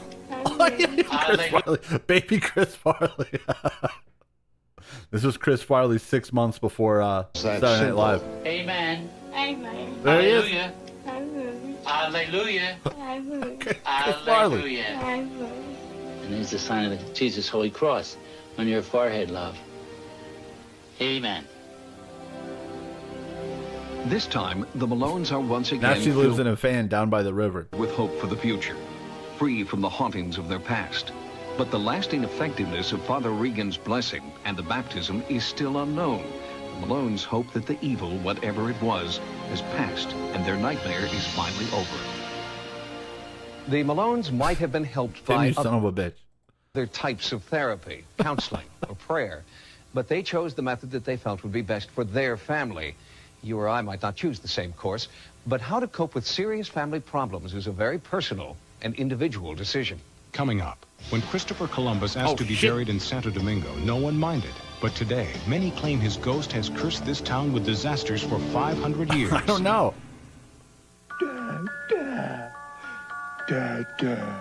Dad? Is your family trying to tell you something? Yes, Dentine now has more breath-freshening flavor. So brush your breath clean with great-tasting new I'm Dentine. getting myself some of that shit. Fido, Fido. Fetch Fido. Is your best friend trying to tell you something? Yes. Two Dentine now commercials? has more breath-freshening flavor. So brush your breath clean with great-tasting new Dentine. Are we having orange juice with breakfast? Daddy, of course we are. Oh, these aren't the little glasses I'm used to. Orange juice is good for you. Have a big Drink glass. what I give you, you fucking old cocksucker. Orange juice. It's got the vitamins, minerals, and taste that make you feel so good. Delicious. No bacon and eggs? Nope. Bulgur wheat muffins. 100% pure Florida quality orange juice. It makes you feel so good. They really were. I'll have seconds. Another muffin? No, orange juice. Oh, you. Wendy's spicy chicken. Yeah, it's different. Because Dave's different. He's a rebel. Whoa, Dave was alive. He's a... Wendy's new spicy chicken filet sandwich is a whole breast that's specially seasoned with Dave's own blend of pepper and spices. Dave, spicy? That's intriguing. What can I say? When you're hot, you're hot. Wendy's spicy chicken filet sandwich. It's caused quite a stir. A man his age shouldn't be making spicy food. Amen. He was the most popular gopher on television. My only fan. They hurt when I laugh. Until someone decided to exterminate him. Alan Bender, born funny man. Even got a laugh dying. Oh, that guy. Anything that guy's in fucking sucks. I hate that guy. You and Lieutenant Oh, that guy's the worst. on the case. Did he ask to be buried in his gopher suit? That was my idea. Together, you'll unravel a mystery hell is of this? lust, revenge, and murder. Nothing like this ever happened to Captain Kangaroo.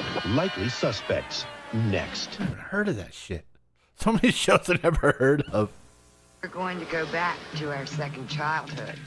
Because it's a little hot rod in this car. Because it does get up and go. I know, because I can get up and go in it. But he's worse than I am. He's like That a guy's the little worst. kid in that car. So, what's likely He doesn't let suspect. any grass grow under his feet, do I'm sure I could get away with it, though. Who the fuck remembers that going through a stupid second show? childhood? It's like the poor You man's haven't Alan finished Thicke. your first. They put him in so much shit, and he was awful and everything. Sexy senior citizen. That guy, he must be like a Dana Carvey with a vacuum cleaner butthole. 1992 marks the 500th anniversary of Christopher Columbus's voyage to the New World and his discovery I was of just a what is little now feller back then. the Dominican Republic. Columbus so loved the Caribbean paradise that he asked to be buried there. When he died, the native people obliged.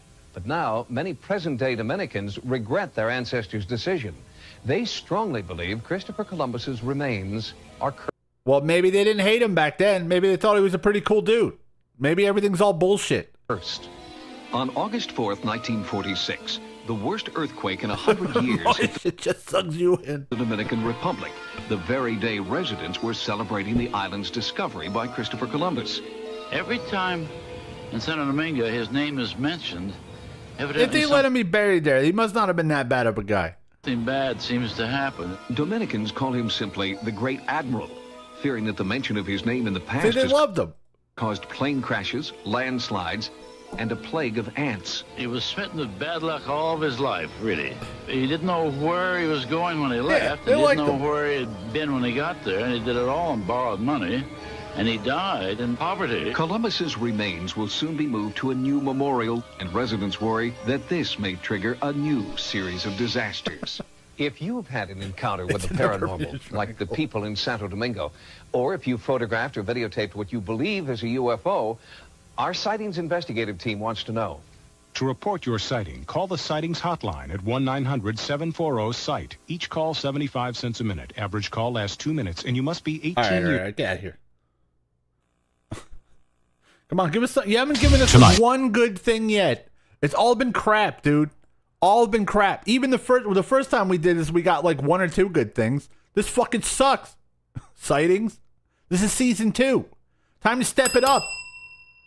Gosh darn it. On Sightings, thousands of Americans may have been abducted and sexually abused by extraterrestrials. I'm one of those.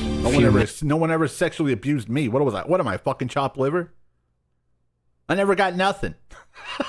And who knows what a woman feels like when she's raped. You know, there's some people who feel like that.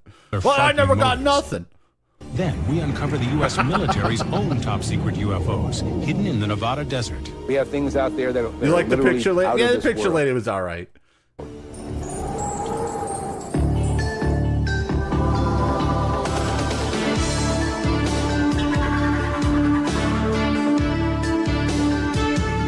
All right, well, this one's gonna be a good one. That's right, turncoat, but also language.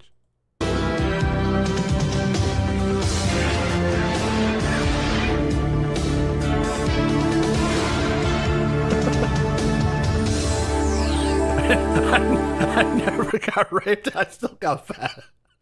What in the world? Hello, I'm Tim White. Welcome to Sightings. The abduction phenomenon has become a disturbing part of many UFO sightings. At first, only a few people claimed to have been forcibly taken away by extraterrestrials. But now, so many people have come forward with similar stories that alien abduction can no longer be written off as even Edith's got a little something, you know? Fantasies of a very few. I looked up in my rearview mirror, and lights were coming down out of the sky. I walked out to the edge of the water, and I noticed this huge, shining thing. I was so terrified looking into these big black eyes and these little creatures. I was thinking I could just raise my fist and crush his head. And exactly at that moment, I became paralyzed. It's the kind of fear that you could say that about a lot of people. Only experienced I could just reach out and crush his head. Another time, and that's when I was robbed, and I had a gun at my head, and that's the kind of fear it is. I thought that I was dying. I'm dying now. This is what it's like when you die. The visions often come during sleep. Nightmares about being abducted, probed, and prodded by aliens who have sinister motives. Hundreds of people have come forward to talk about their disturbing experiences and admit that they think their nightmares are real. Experts They're believe stealing our white women's. Aliens, give us back our white women's. That there are thousands, perhaps even millions more just like them, who are too afraid to talk. In Secret Life, author David Jacobs chronicles the abduction phenomenon. We have hundreds and thousands of people who are coming forward and saying that the What's that book? Take out Secret Life and put stepdads. Call it stepdads. Oh no. Chronicles the abduction phenomenon. We have hundreds and thousands of people who are coming forward and saying that the abduction phenomenon has happened to them, that they've experienced it, and basically they say the same thing as everybody else has said. And until recently, there was no possibility that they could have picked up these stories in the media. Since she was a baby, commercial photographer Kim Carlsberg has been plagued by memories of abduction. At 4:30 in the morning, I saw this image of these 4 beings just move through this wall. They just, like it wasn't there. And they came over to me, 2 at my feet, 2 at my head, and they started to lift me up to the ceiling. Most abductions take place where a person is taken out of the normal environment. And they were listening to jungle rhythms that I've never heard before. Against their will. They have physical, mental, reproductive procedures performed on them, and then they're released. Bud Hopkins has been researching alien abduction reports for 26 years and is a firm believer. I'm the first to admit that all this sounds outrageous. It all sounds just crazy, and yet the evidence But you believe is there all of it, don't you? behind it. But skeptic Philip Klass believes mass media is to blame for the rise in abduction reports. Dozens of talk shows, dozens of other TV shows have promoted this idea that aliens are here and abducting human beings. If there was aliens, they wouldn't even waste time with us. It's so dumb.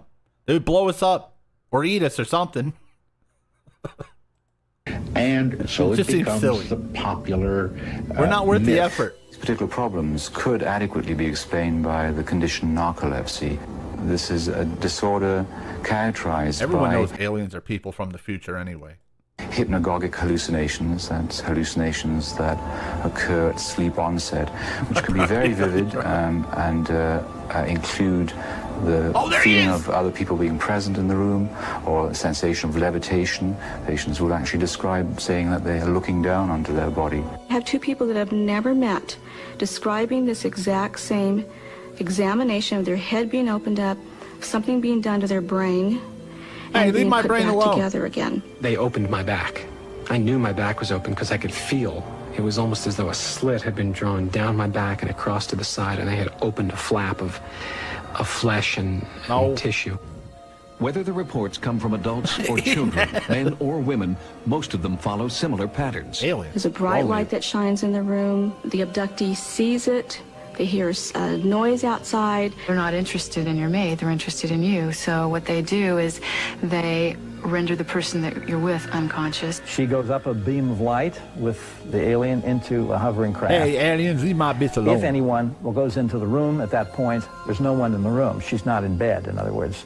The person is literally missing. You find yourself on a table and these creatures around you with instruments, and you have no idea what they're doing. And I'm pretty sure and they your don't boyfriend just sold you to his friends. tell you. My skin was sliced like with a surgical instrument. When a person is abducted, it's a physical examination. The focus of the entire enterprise seems to me to be unmistakably on reproductive issues. By Leonard, age 42. I like the star wand. It's magic. Unmistakably on reproductive issues. They have a mission, a job to do, and alien abduction they're doing found their job footage? with little respect to their subjects. 90% of reported abductions involve... Well, someone put a recorder next to their bed while they were sleeping because they were thinking they were getting abducted by aliens, and this is what it caught.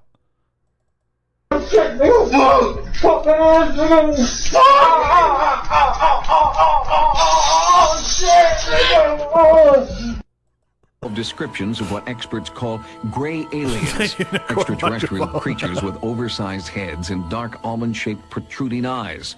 Less common are insect-like or reptilian creatures.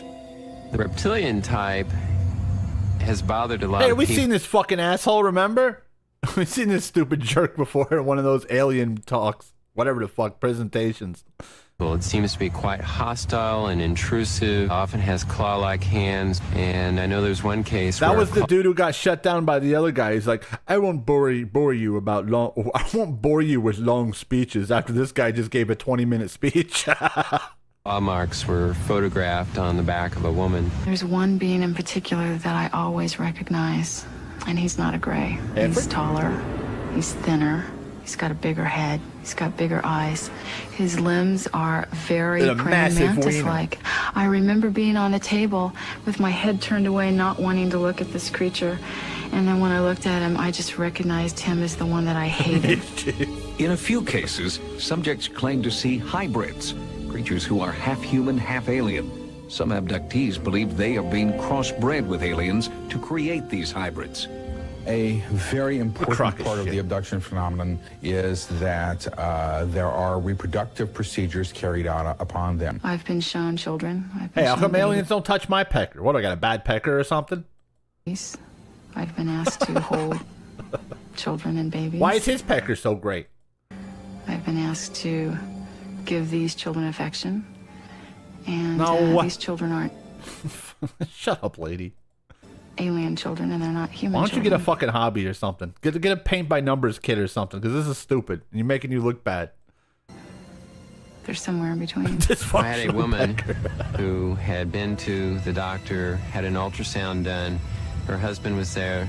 Everyone observed at 3 months a healthy fetus. The next day she wakes up screaming. They took it. Is so upset. Her husband takes her back to the doctor. He does a pregnancy test, finds out she's no longer pregnant. They do a DNC. There's nothing there. The most humiliating thing that Oh, happened fuck to me you is then, alien. Bitch. they put a cylindrical sort of thing over my genitals, and it made me have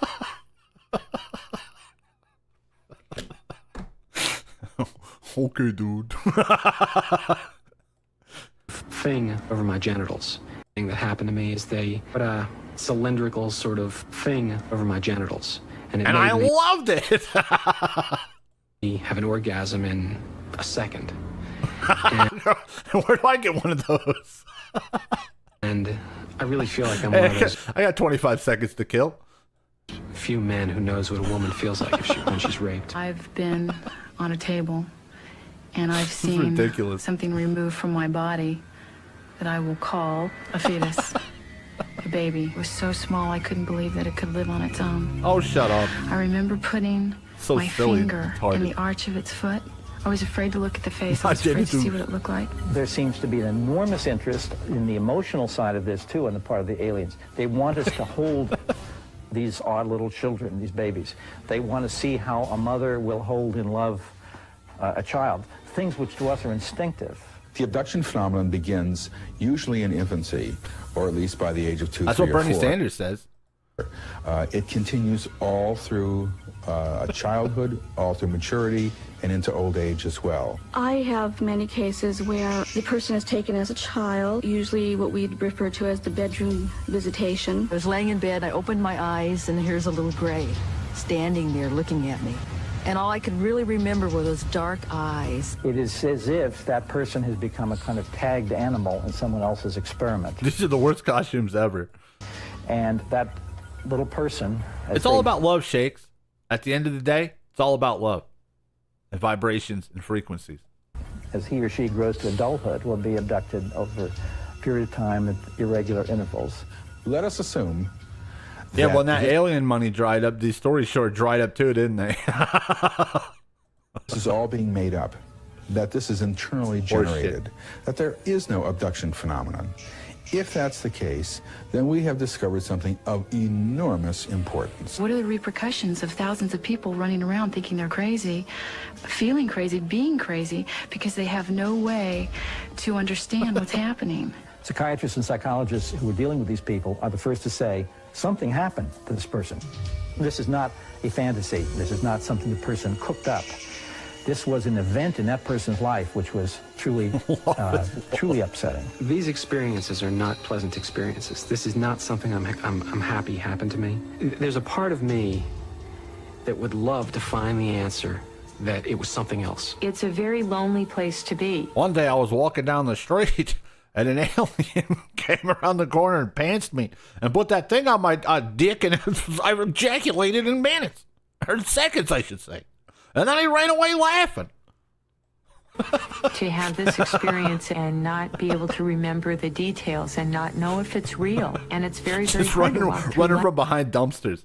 life with this I kind of a couldn't move. secret. I was so afraid. Even some of the most skeptical members of the psychiatric profession agree that the abduction phenomenon is not a hoax, but the causes for these stories are to be found not in alien spacecraft, but right here on Earth. When we return, Sightings finds evidence that at least some UFO encounters may be the result of top-secret experiments the government doesn't want you to know about. You are the government. Fucking Tim White.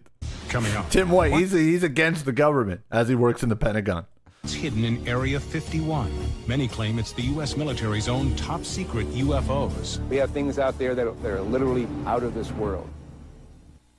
For years, the U.S. government has had a standing policy. It would neither confirm nor deny the existence of UFOs.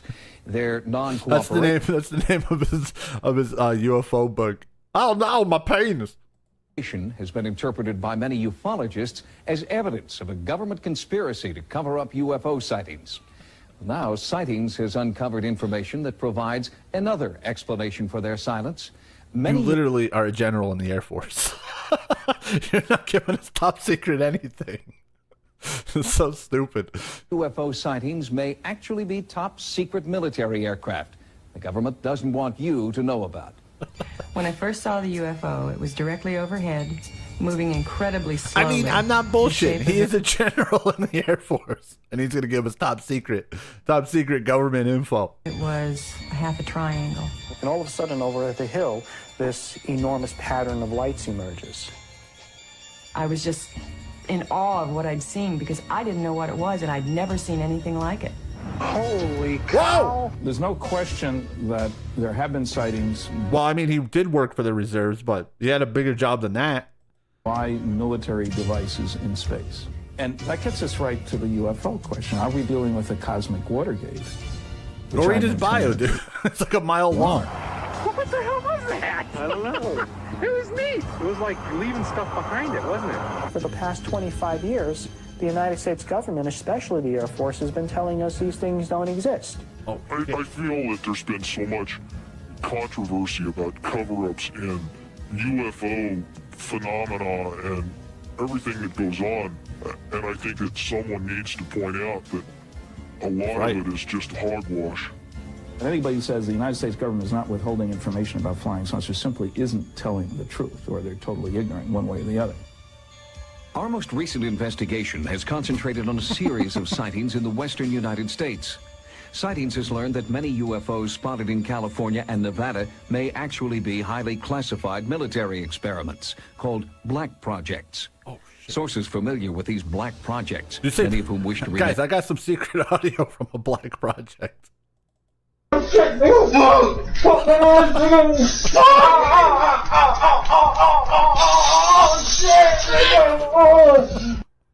Anonymous have told us that the military is now experimenting with aerospace technology beyond our wildest dreams. The objects we're talking about are zipping around and doing hard angled turns, acute angled turns. Whoa, finally they In order turned. to do that, it must be controlling gravity. Man, that's And just Pong. That's just fucking Pong. For what you're talking about is a spacecraft, not an aircraft. Yeah, right there. You ain't gonna say nothing about the Air Force. To confuse what's mysterious. He did do shit for the reserves, but he was like big in like communications or something. Virtually supernatural. Certainly some of these things are going to look very strange. They're very unlike aircraft with which people are familiar. Well, certainly the history of the flying saucer phenomena suggests... Oh, God, really? Oh, Tim.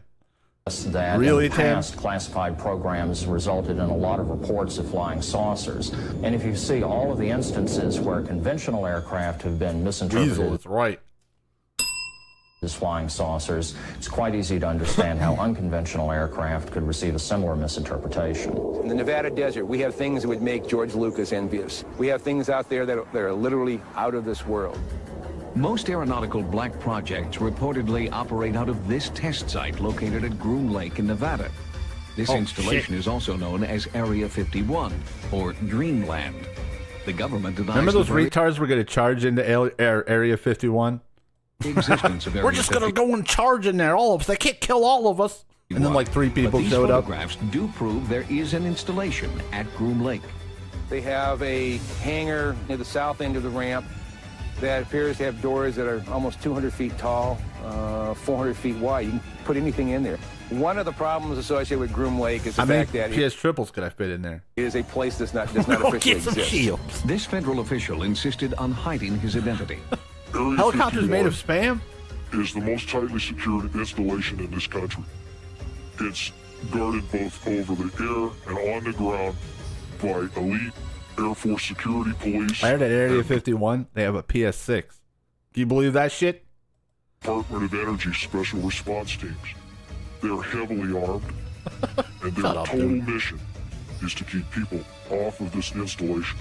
It's an ideal place for top secret, highly classified military projects, to refine them, to take them to Hey, the it's that next guy I hate that they put in all those TV shows. level. This is the place. You have deep, deep desert valleys, high mountain ranges to camouflage and mask these things when they fly. The military is the top dog here in Nevada, no doubt about it. They run the show. If someone came to me and said there's just absolutely nothing that secret, and they decided they were going to hike into Area 51, I think that could be the biggest and perhaps the last mistake they are going to make in their life. That's actually just Tim White. Just Tim White with some fucking still locked in a mummy costume. Cold War mentality. Is that the point? You might be here? right that Or are they really hiding something that's totally alien Is this otherworldly technology that's being applied to Air Force Black projects? One of the most recent black projects to be leaked to the media has been dubbed Aurora. The few facts revealed so far about Aurora's speed and maneuverability are tantalizing. Rumors about Aurora first started after thousands of people in Southern California reported feeling earthquakes. Seismologists found that the wow, people in California feeling earthquakes must be secret government projects. Everybody does. It's not perfect. Were not earthquakes, but were caused by sonic booms. The booms were the first hard evidence that high-speed Totally not just unidentified earthquakes. aircraft were operating over the western United States. We really can't tell what's moving. The only thing we see is a sonic boom. and I heard that's they got telling us pizzerias over there too, RH. The last couple bags of pizzerias. that something is moving faster than the speed of sound. So actually, we can't even tell it's an airplane. He's right. The sonic booms were tracked and found to be heading toward Nevada. At the same time, witnesses described an increasing number of UFOs that defied the laws of aerodynamics. If they are top-secret military aircraft, where is this new technology coming from? The technology is incredible. A Mach 6 airplane, unmanned aerial vehicle performing these incredibly banked high-speed turns. It boggles the mind. Yeah, I think it could possibly be There's aliens something there. otherworldly or at least borrowed alien technology. I don't put that beyond the realm. Top-secret testing of experimental aircraft does provide a compelling explanation for many UFO sightings. But what about sightings which occur in remote areas? See, they got a secret military base, and they still think it's fucking aliens. That's how stupid these people are. It's literally a military base. Well, it's aliens. Are from military bases or sightings in which eyewitnesses claim personal contact. Further investigation is needed to provide a more complete answer to the UFO question. Coming up, a sightings viewer asks us to investigate a sinister entity that haunts her Oh, family's finally, home. some ghost. My little girl's hysterical, and I can't do anything. Recently, one of our viewers called to tell us that I got a ghost here. Sometimes if you listen real carefully, you can hear him. Listen. Did you hear it? She believes her home and family are haunted and has asked sightings to conduct a ghost investigation. We thought this would be a good opportunity to show you step by step how a real ghost investigation is conducted. I went to her home in Tim Garden White's an Grove, alien. California to begin the investigation process. All right, guys, put your spooky hats on. My little girl's hysterical, and I can't do anything. I Poor feel little so guy. weak, so helpless, and I don't know what to do. Soon after Anita Mogg and her family moved into this Garden Grove, California home, the haunting phenomena began. At first, the family claimed the ghostly activity was benign. Objects would appear and disappear without warning. But in the past few weeks, the haunting has taken a... I would leave my husband at home when I went to work, and there'd be a 12-pack in the refrigerator, and when I came back, it was gone. And my husband was sleeping the whole time, so he couldn't have done it. Frightening turn. When I saw that night, I dropped the dishes that I was holding, and I grabbed my little sister, and She I did ran look like outside, her. and I just went hysterical. I turned around, looked at her, Dorf, yes. and I just got up and started running. We both jumped because we're ready for anything at that moment. We're just so scared. The family has seen a spectral Because they're poisoning us, dude. They're poisoning the food. They're killing us. figure dressed in white moving through the house. Doors slam for no reason. Lights go on and off. And, as Anita told me, something is now physically harming her children. 3-year-old sleeps right here. And I came in and I asked her, what's wrong? And she just sat up and she was just shaking. And she just started crying. And I just kept telling her, what's wrong? Did you have a bad dream? So, no. Bad man walked from hall, came in here and gave me an ouchie.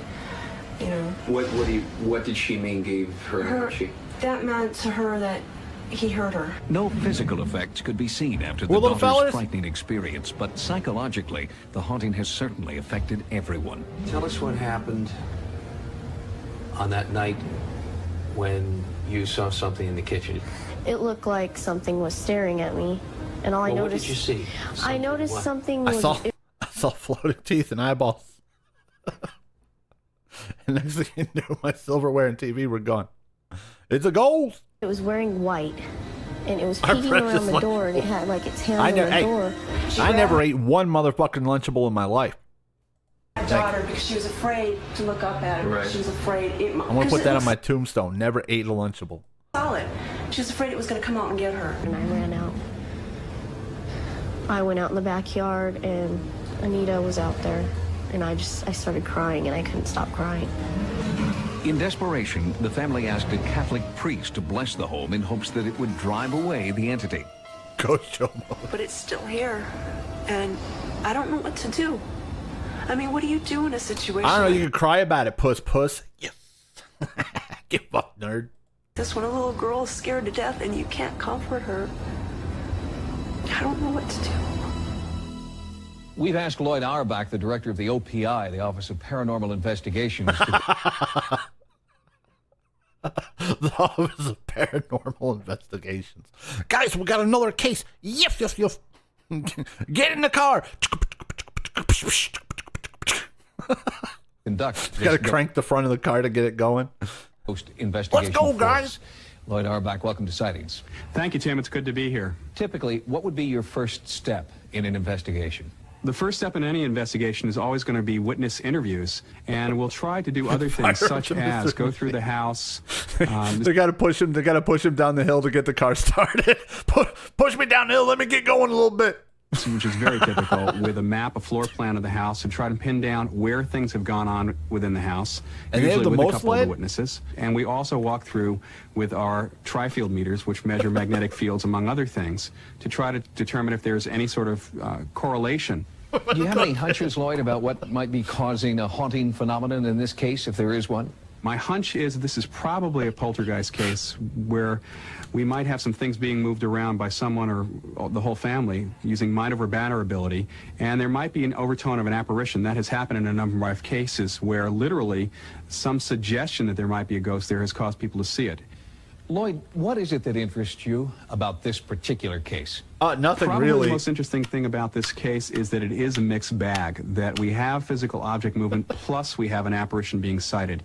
With very rare exceptions, most of the apparition cases where people see a ghost or hear voices that seem to be fairly intelligent, that we call apparitions or ghosts, those cases don't also involve physical object movement. So this is kind of interesting from the point that it might be both. It could be an apparition moving things around, it could be a poltergeist, or it could be a lot of things that are misinterpreted by the family, and there could be nothing paranormal going on. Lloyd, thanks for joining us. Thank you, Tim. In the coming weeks, we'll bring you updates on Lloyd's progress as he conducts this ghost investigation. What name? Next. Controversial subjects. The theories expressed are not the what episode? Oh man. Only possible interpretation. The viewer is invited a team of paranormal I experts want to get another 8 down to flesh out the ghosts So we got of this and one more. So Scotland's Damn House it. of Horror. Why are these so Some long? claim real-life vampires still exist today. We uncover startling new evidence of the living dead. You might be onto something, Walter. You are loud now.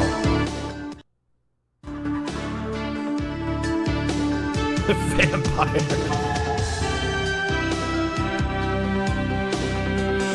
I'm a vampire.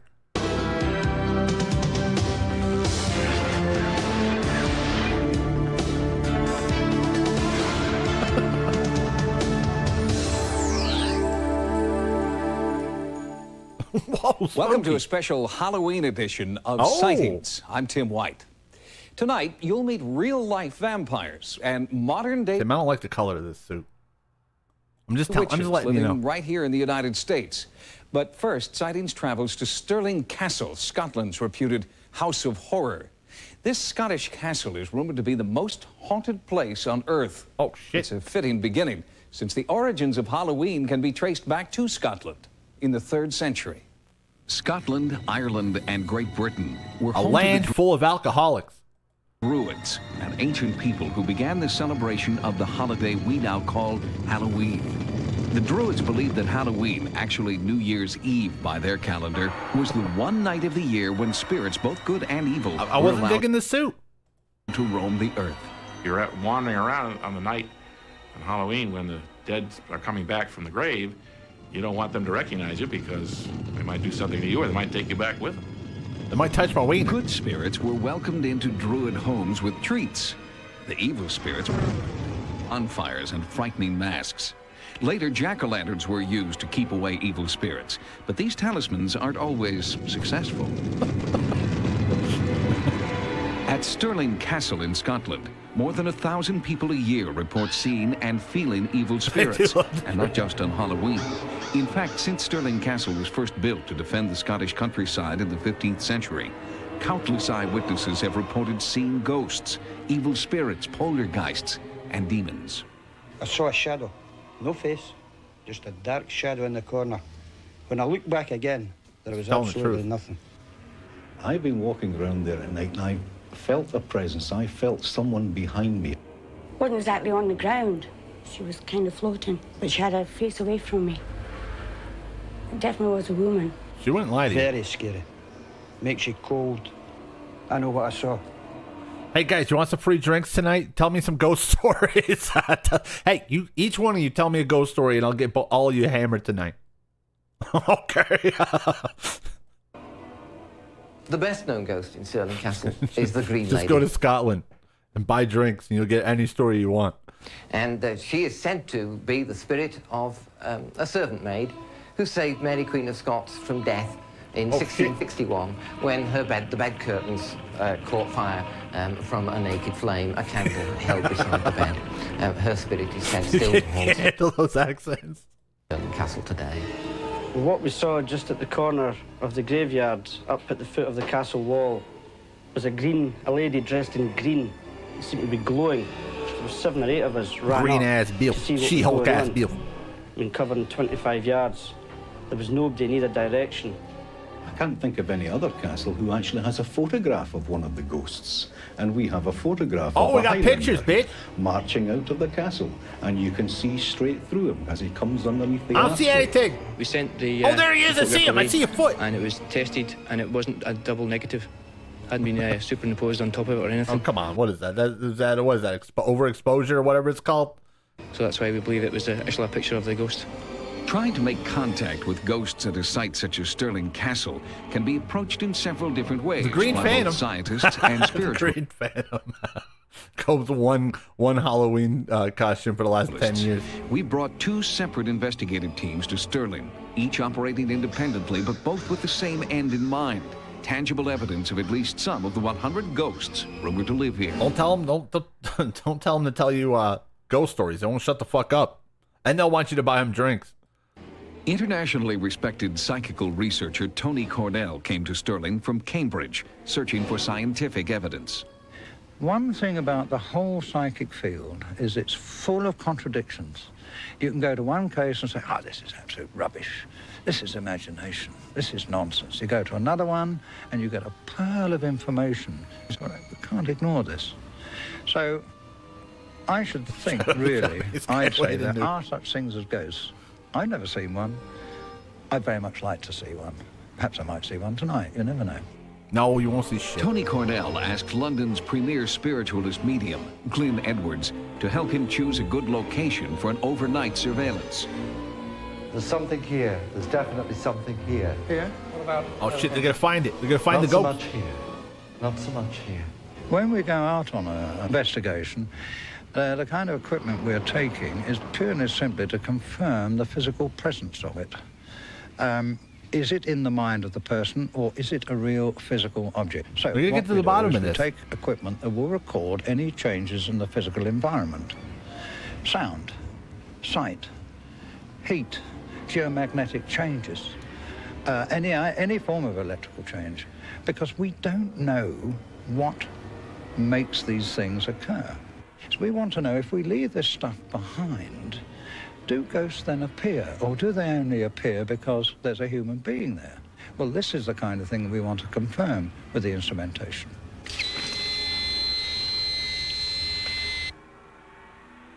Cornell set up an infrared camera and a standard video camera to be left on all night. The next day, the video revealed nothing extraordinary. Oh. Oh, no one saw that coming. But the audio portion was startling. Oh, shit.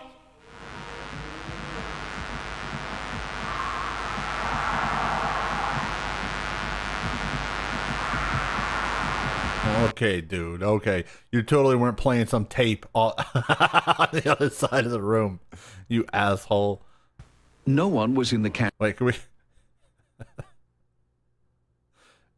Can we hear that again? I want to hear the... Let me turn it up so we can hear the ghost voice better. He left on all night. The next day, the video revealed nothing extraordinary, but the audio portion was startling. I would pay $100,000 if I was a multi-millionaire just to smell her Al eat her ass. I heard it. No one was in the castle. The lone night watchman was far from the recording site. The nearest road was more than a mile away. Listen again for what sounds like moaning and screaming among the electronic static.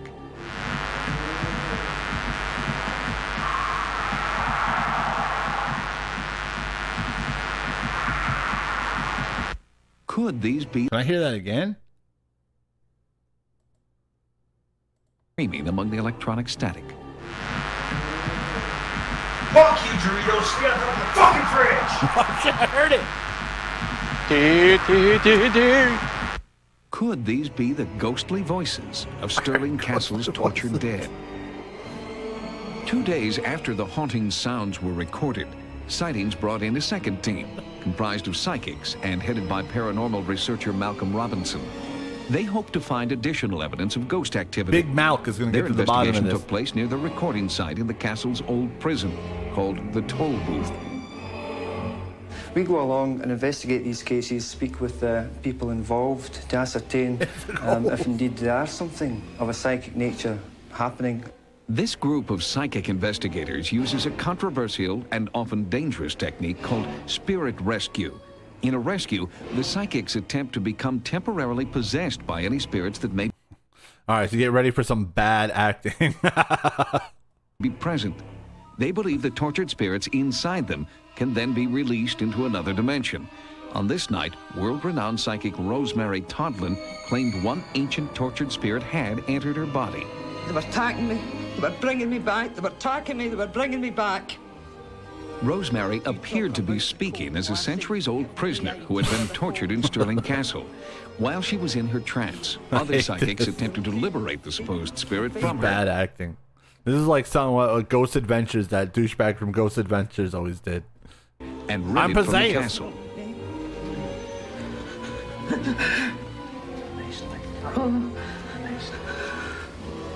You might never get another chance. This is your chance. This is your chance. This is your chance to be free once and for all. Spit it out if you have to. This is where you take that step through the door.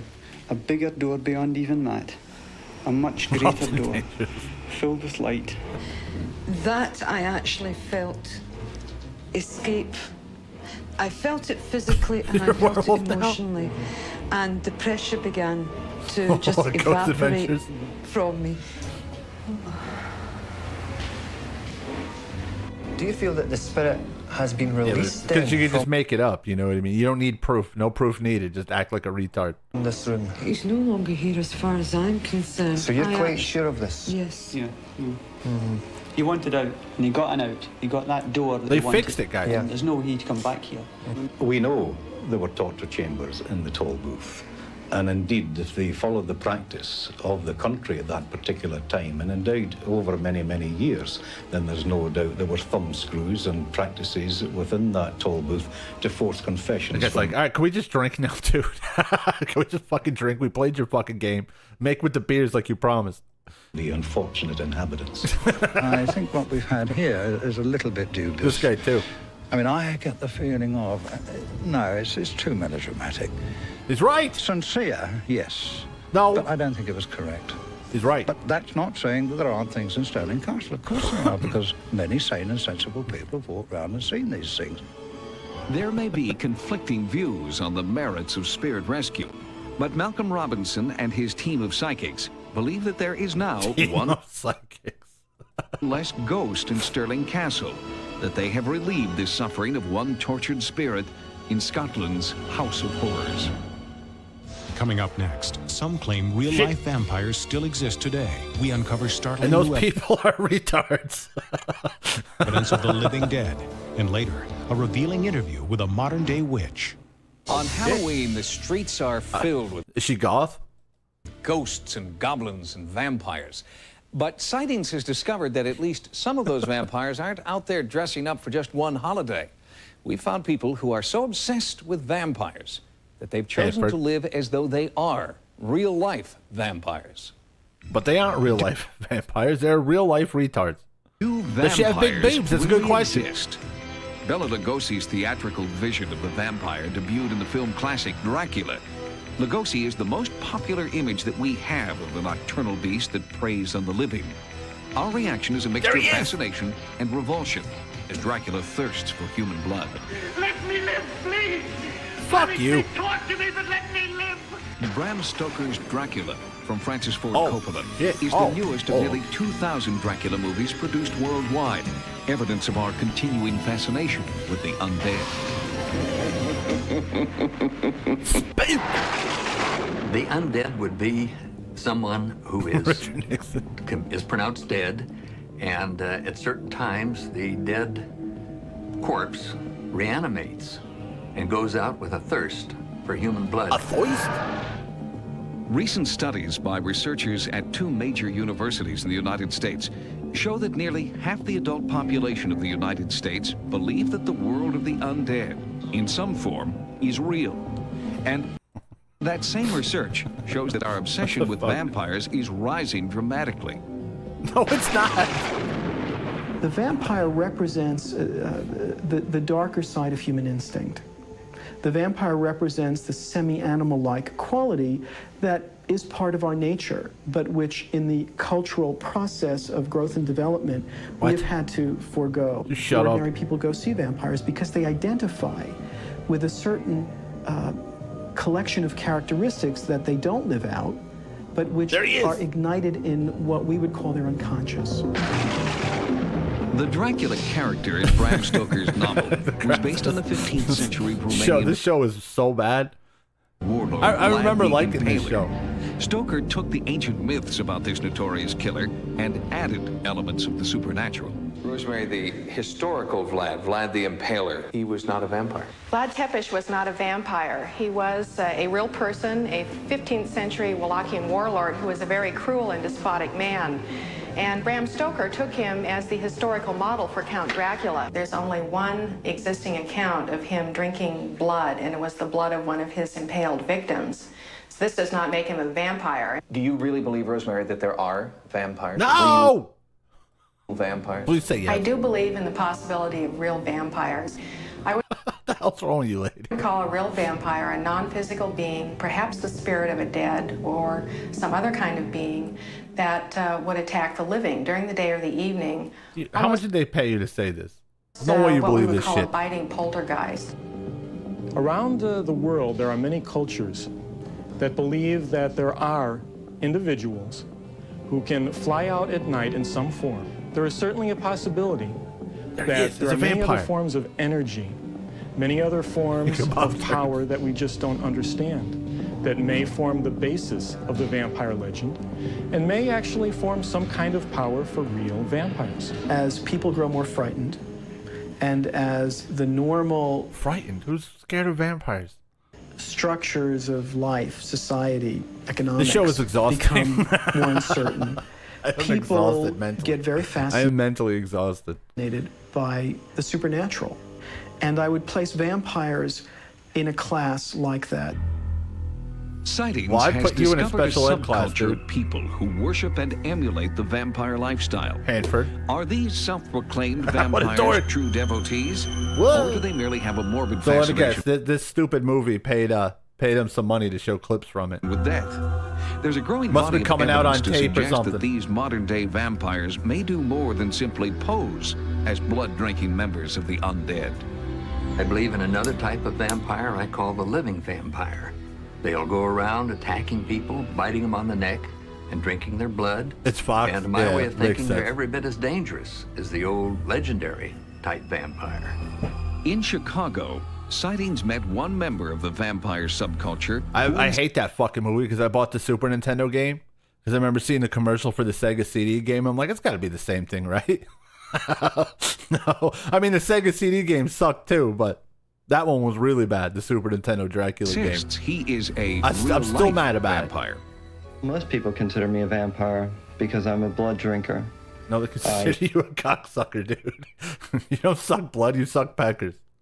Use blood to ensure my immortality in this world. Vlad is a very interesting vampire. He's not quite like any other vampire that has ever contacted me or that I've ever studied.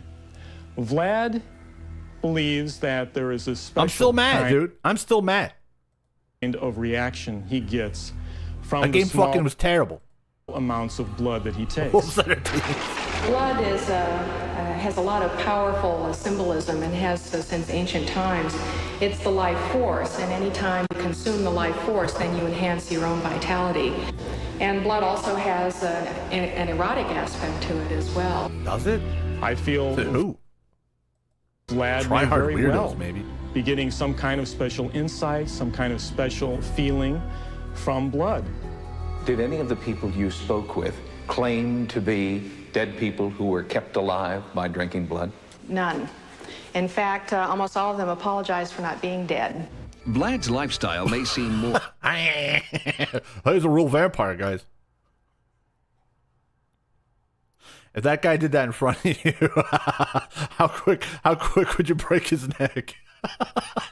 Wiener. Trying to look tough. More theater than reality. Fucking with wiener. his $1,000 handmade porcelain fangs and sculpted coffin. But the practice of blood drinking you snapped those stupid teeth right out of his mouth. Is not an act. Vlad believes it's proof of his commitment to vampirism. But to outsiders... Dude, I got a couple of them, man. I got a couple of them. I got fucking Double Dragon 3 and Dracula on the Super Nintendo. It appears is nothing more than a desperate attempt for attention. What I do and why I've done it is my... I don't... Guys, is this an early 90s version of what, you know, the scientific community calls hold on, I gotta find the right term. Calls sassy boy, sassy boy. That's not a 90s sassy boy. That may in fact be a 90s sassy boy. Sassy boy, sassy boy. I really don't care if any of you believe it or not. That's good, because I don't. Problem. Our long-standing fascination... The guy's a beehive haircut. ...with vampires is well State of documented. emergency. But few people have carried out their fascination, drinking blood and living as vampires. What sends someone over the edge? Is it simply a need to stand out from the crowd? A deep-rooted desire for immortality? You met Vlad? Or an unnatural need to participate in a world of evil? To dream about vampires, to be attracted to vampires, for the culture to thrill to the idea of vampires is simply nature. It's a sassy boy. Although it may seem like pure theatrics to us, that's a very nice way of saying, hey, that guy sure was a cocksucker, wasn't he? Tim has a way with words. Although it may seem like pure theatrics to us, the self-proclaimed vampires that we interview insist that they have a real dedication to vampirism. Tim, in a very nice way, called that man a fudge packer. Experts argue that their dedication could be masking a psychological disorder, and they're asking the question, what deep need are people like these fulfilling by drinking blood? I think it's Superman 64. Coming up, a startling sightings report on witches in America. Do they exist in your town, and do they threaten your family? A revealing interview with a real-life witch next. It's a little The Salem witch trials were a notorious part of our Puritan past, but witches and witchcraft are still alive and well in America today. Modern-day witches are a far cry from the evil broomstick-riding hags of popular culture. Now they're hags. They eat a lot and are greasy. Witches are eager to dispel the myths that have plagued what they consider to be their religion. If you're looking for pointed hats and green faces, you'll have better luck at your front door. They're very sturdy women. Handing out Halloween candy to the neighborhood kids. Witches Selena love to Fox and her followers are the real thing. Witches who make a point of celebrating nature instead of casting spells and concocting evil curses. With no beginning. Calling herself a Wiccan priestess, from the Old English word Wicca, meaning witch or wizard. Yeah, bitch, let me cast a spell. Fox practices what she calls a religion from rural Iowa County in Wisconsin. But the intolerance she finds today is not so different from that of the citizens of another small community 300 years ago, Salem, Massachusetts. There was an accepted form of religious and political practice. Those who deviated from that, Lady, just stop it. especially women who were outspoken and independent, I told them, right? were killed. Here in Salem in 1692, 19 people were hanged, and one man was pressed to death because he would not Get pressed, Beal. plead guilty or not guilty. William LeMoy heads up the Essex Institute Library in Salem, which houses hundreds of actual court documents from the witch trials. Based on weak testimony supplied by hysterical witnesses, over 200 citizens of Salem were accused of being witches. Petty jealousies, land disputes, grievances held for Don't press me. I'm not a witch. I'm just a little feller. No, I'm still alive. decades would That's all the sound be of a brought man getting into pressed. play. I think the underlying context for what happened was fear. When fear is the fundamental emotion, you can expect irrational behavior. And when you get a group acting irrationally, watch out. I got a new test. Hey, Jebediah, come here. I got a new test.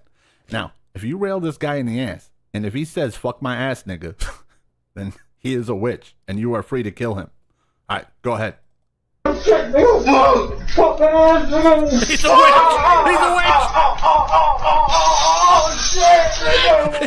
witch! Us now from her farm in Black Earth, Wisconsin, is Selena Fox, a modern-day witch who prefers to be called a Wiccan minister.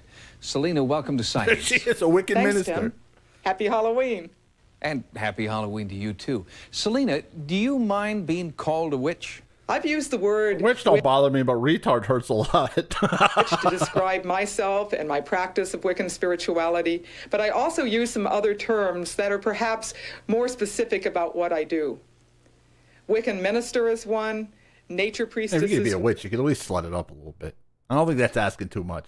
one. Quick press him. And those terms are more specific about the kinds of things that I'm involved in, which is spiritual ministry. What do you think Witch is the trials at biggest Dunkin' misconception that most I would folks sign have up for the Dunkin' stool. I think we all know some people who need the Dunkin' stool. about witches like you? We are not involved with Satanism or the practice of evil. This is against our values, our ethics. Certainly back in the early days in Salem, witches were persecuted. I felt the pain in Tim's voice. Like, ugh. Against our Listen. values, our He goes, ethics. Certainly back in the early... Against our values, our ethics. Certainly back in the early... Certainly back in the early... Certainly back in the early days in Salem... I agree, Tim. I agree. Witches were persecuted. Does that persist? Is there persecution now? Persecution has not ended in America and other parts Shut of the up, world lady. for people that are involved not only in witchcraft but other nature religions. I would like to see persecution and intolerance against our people end. Most people have stereotypes, Selena, about witches, people like you. Where do those stereotypes come from? Some of the stereotypes that we have today around the word witch really come right out of Wizard of Oz. The word witch is being used by He's had people enough, you know what I mean? He's like, I understand I'm doing some black fucking Project Fed shit right now, but this is too much. who are practicing a This is too religion much. that do not look in any way like the Wicked Witch of the West and certainly don't have those kinds of practices. Well, here it is, Halloween now, Selena. Why is Halloween so important to witches like yourself? Halloween is our new year. We not only pay our respects for the dead, All right, especially I family give and no friends fucks about that this. we All right, have one more no- episode. I give no fucks about this The witchcraft. following program deals with controversial subjects. And My girlfriend. Oh, shit. Yeah. That is one rockin' dude. Hold on, we gotta find it.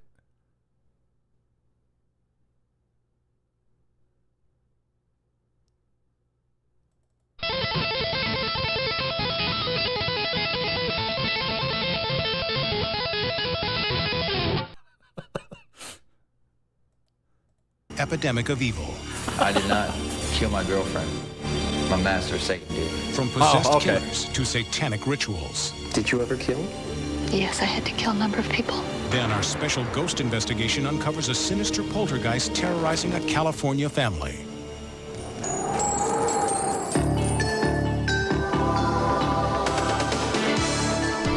Is that the picture from the Milkers Band? Dude, I wish I was that cool. I wish I was that cool.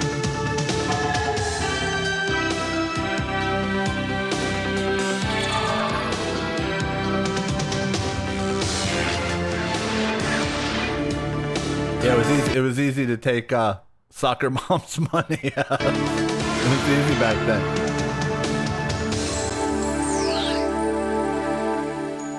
Welcome to Sightings. I'm Tim White. Most people agree that evil exists in this world. For some it's war, famine, or violence. For some it's a spiritual darkness. And for others, evil is a very real presence, a physical entity of terrifying power. Tonight, Sightings investigates what many people believe is an epidemic of organized evil, operating underground. What is evil? Is it merely a dictionary definition, morally wrong or bad? Or is it something more, a deeper, darker force that makes people perform cruel and inhuman acts? Does an evil force really exist that can attract and then control the actions That of is definitely an evil dude. No, I do not want a high-interest loan. Get away from me. human beings? Or is evil nothing more than a convenient excuse for deviant and destructive behavior? These are questions without easy answers and are continually debated by those who study the human mind and the human spirit. Everywhere in the world we've seen cruelty and things that are vicious and things that are anti-human. And that somehow... Yeah, Pickles attacked my sock when I walked past her the other day, little bastard. That's I know evil. the kind of the opposite of the affirmation of life. The great mass of human misery is caused not by some evil force, but by the stupid beliefs and actions that we engage in. A human being has power in this world to do what he or she wants. No, I do not want a high interest loan. If you want to do is evil, you can do terrible things. We have to decide to be good or evil. No one else makes that decision. We're exposed to evil every day. Robbery, kidnapping, even murder have become tragically commonplace on the evening news. We've become anesthetized to the evil around us and have even embraced it in mass media. Whoa! Friday the 13th is one of the most successful movie series in history.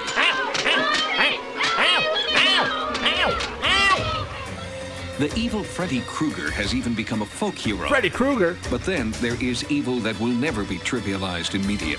Hitler, architect of Nazism and the mastermind of the Holocaust. That guy, he's just misunderstood, okay? He's just misunderstood. Stalin butchered 40 million. Cult leader Jim Jones, who led 900 into I mean, the mass glasses were cool, you gotta admit. The glasses were fucking cool. suicide. Jeffrey Dahmer and Charles Manson. I don't know, Charles Manson seemed kind of cool. You'd have a couple beers with Charles Manson. At least that conversation would be interesting. Drives people like these to the depths of evil. Many believe that they are vehicles for the devil. Today, Satan is free to go and do within limits whatever he pleases. I did not kill my girlfriend. This is not a cool dude, though. This is a dork. My master Satan did. Satan, Lucifer, Beelzebub. Satan has titties. Of course. Of course Satan would have titties. Whatever this force is called, it's been the inspiration for madmen whose victims pay the ultimate price. At Harris County Jail in Houston, Texas, Sightings investigated the claims of one murderer who maintains that the devil made him do it. Oh, yeah, we already know. We already know this guy. This guy is like king fed. Evil spirit he calls Satan. I didn't choose to kill my girlfriend. It was done by the influence. Spirit he calls Satan. I didn't choose to kill my girlfriend. It was. It's just she looked like that and I couldn't control myself. I saw her stupid face and I couldn't control myself.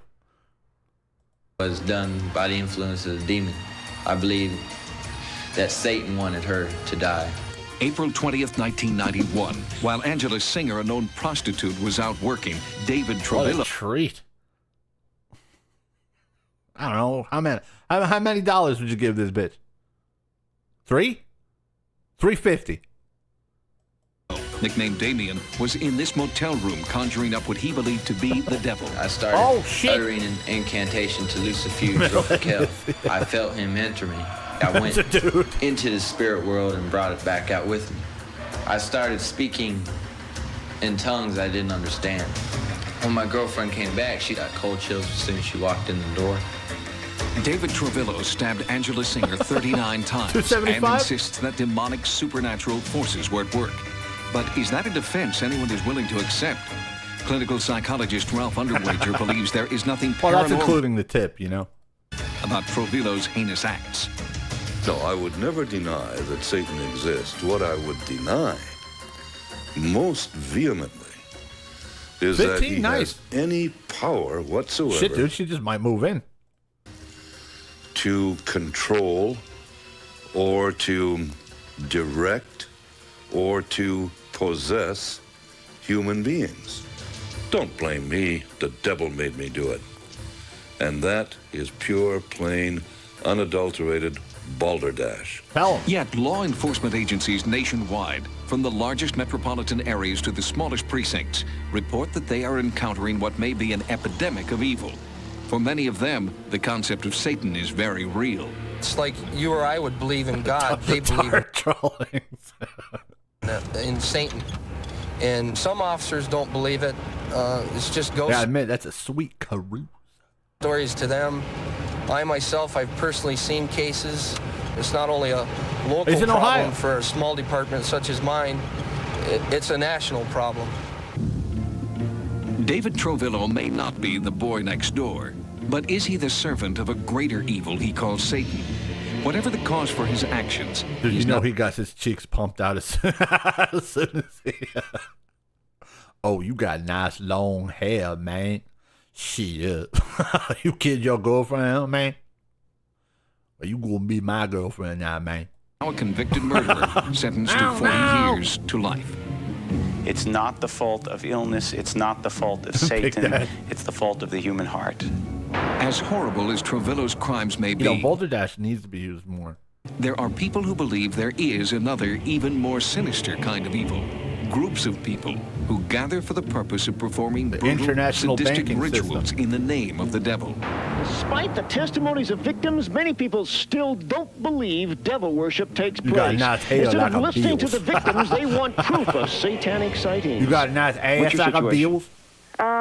My father was high priest of a cult. My arms were tied above my head, and I was hung from a pole and swung out over a pit, and in the pit were bones Sounds and like a party. snakes. I was punished with a knife. How come I never got invited to any cool Satan parties? What do you mean punished? I want to with a push a bitch tied to a pole over a pit full of bones. I had to cut my own hand as a punishment. I have a scar on it. Oh, I don't want to cut Syndicated myself. radio talk show host Bob Larson is Like, heard you gotta daily cut on yourself. over Nah, man, I gotta go. I can't be doing that shit. It's weird. 250 stations. He reaches out to survivors who believe that they've been the victims of violent Look at satanic that big old rituals. butt pussy, Rituals man. that are so brutal and bizarre, they border on unbelievability. Let me tell you, I have been there and worked with for hours Why and is your hours head misshapen? with hundreds of victims who have been through this. They're not all liars. They're not all making it up. Lopsided They're liar. not all crazy. They're not all psychotic. Something's going on here. Husband and wife counseling team Dr. Walter and That's a Linda wig. Young are the leading pioneers in treating victims of ritual abuse. Linda and I work in this field together, and obviously we have to deal with what it's like day in and day out to work with people who've been traumatized to this extent. And I would have to say that when we're talking about issues of ritual abuse, where patients are talking about murder or they're talking about sacrifice or their own rapes and things of this sort, it really takes its toll because of the sense of the unbelievability of how they survived it. I've heard of babies being killed, people delivering babies. How does your hair get so much bouncing body? She's looking at you, the bubble. She wants to smooch. Prematurely, or full-term babies that have been sacrificed. And little fellers? Satanic rituals You can't where be sacrificing little fellers. people are married to Satan and impregnated by someone or a group of people. Again, no one wants to hear that. It's too horrific for the population. Barbara Jackson is a scientist with a PhD in biochemistry and a former instructor at Harvard Medical School. She claims to be a survivor of satanic ritual abuse. For Barbara, memories of childhood torture didn't surface until she was an adult. Her stories of abuse follow a pattern exactly like those. She also has her master's in rockin' from Party Town University. Other survivors Barbara has never That's met. how cool she is. Coming forward has taken immense personal courage. On a night when there was going to be a ritual, what would happen? People would start arriving, and they would have robes. And I would just be brought into the basement, and the basement is divided into two halves. One half is open. That's That happens often to everyone in Ohio. where the table that the child or the animal would be put on to be hurt.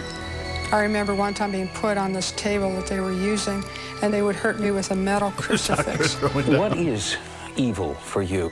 Evil feels to me like a force. Barbara, many people who might be very sympathetic with you would understanding and patient, Timford, simply not believe you. How could anything this horrendous occur? We already know that things this horrendous have occurred routinely throughout the world. Claims of being raped by crucifixes or being crucified oneself are hogwash. The best bet for any reasonable person is to see this as a perfervid fantasy of a twisted imagination. He said she's full of shit. As you might imagine, many of the people I interviewed were You just spit on your rockin' masters from Party Town University. extremely reluctant to come forward. And those victims remain afraid of retaliation by their abusers and ridicule by a skeptical public. But despite their fears, they have spoken out in the hope that they may help others avoid the same fate. Coming up, the victims of satanic rituals reveal their horrifying tales when our special investigation continues. Did you ever kill? Yes, I had to kill a number of people. Oh, shit. She was a special agent. As we hear Tim's these like, yeah, me too. horrifying stories of ritualistic abuse, it's impossible not to wonder how such inhuman behavior could go undetected. The stories that survivors tell are so horrible, they seem almost unbelievable. Yeah, there had to have been, like, you know, they always say, oh, those people were so idiots, or such idiots about Satanism back then. There had to be something to it. It couldn't all just be fucking retards. I'm sure a good percentage of it was retards, but there had to have been something to it. In fact, there are experts who question whether the evil of satanic cults is fact or fantasy. In truth, real physical evidence is lacking. But how or why would anyone invent such disturbing stories? The current furor over satanic cults is like that kind of shit, exactly. For a very simple reason. It talks like Bob Dole. There is no corroborating evidence of any sort that has ever been found. Connie Valentine is a survivor who holds a master's degree in rehabilitative counseling. She works with other survivors who remember the same satanic abuse victims get free college money or something? Types of ritual abuse Connie believes she herself has endured. Why are you telling this story? It needs to be stopped. But like anything that's real, they bury it with retards. You know what I mean? Just that's what this show is. You know, it's not government like special fucking experiment shit. It's aliens, and everyone's like, yeah, it's aliens. They touched my penis. They emptied my balls in an alien fleshlight. It's true. It's the truth. Somebody needs to say it. I figure the worst they can do is kill me. me. That's what they do when something's real. They bury it with retards.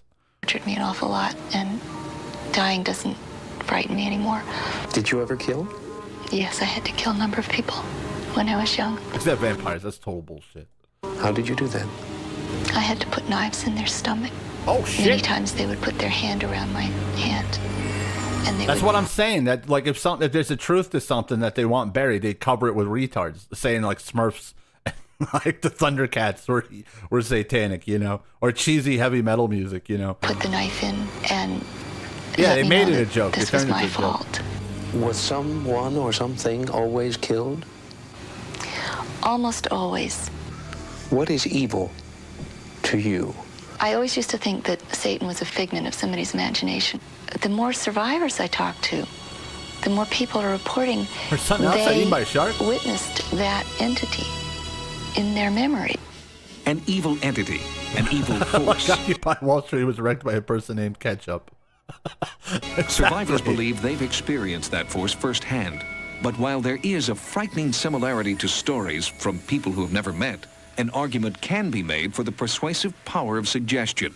Is satanic ritual abuse real? Not the little Or fella. is it false She's memory just a little guy. produced by therapists? She should be eating To Lunchable full of have lead. recovered repressed memories, to have flashbacks to events that they never knew about before and had no memories of before. Pretty much. That, I say, yes.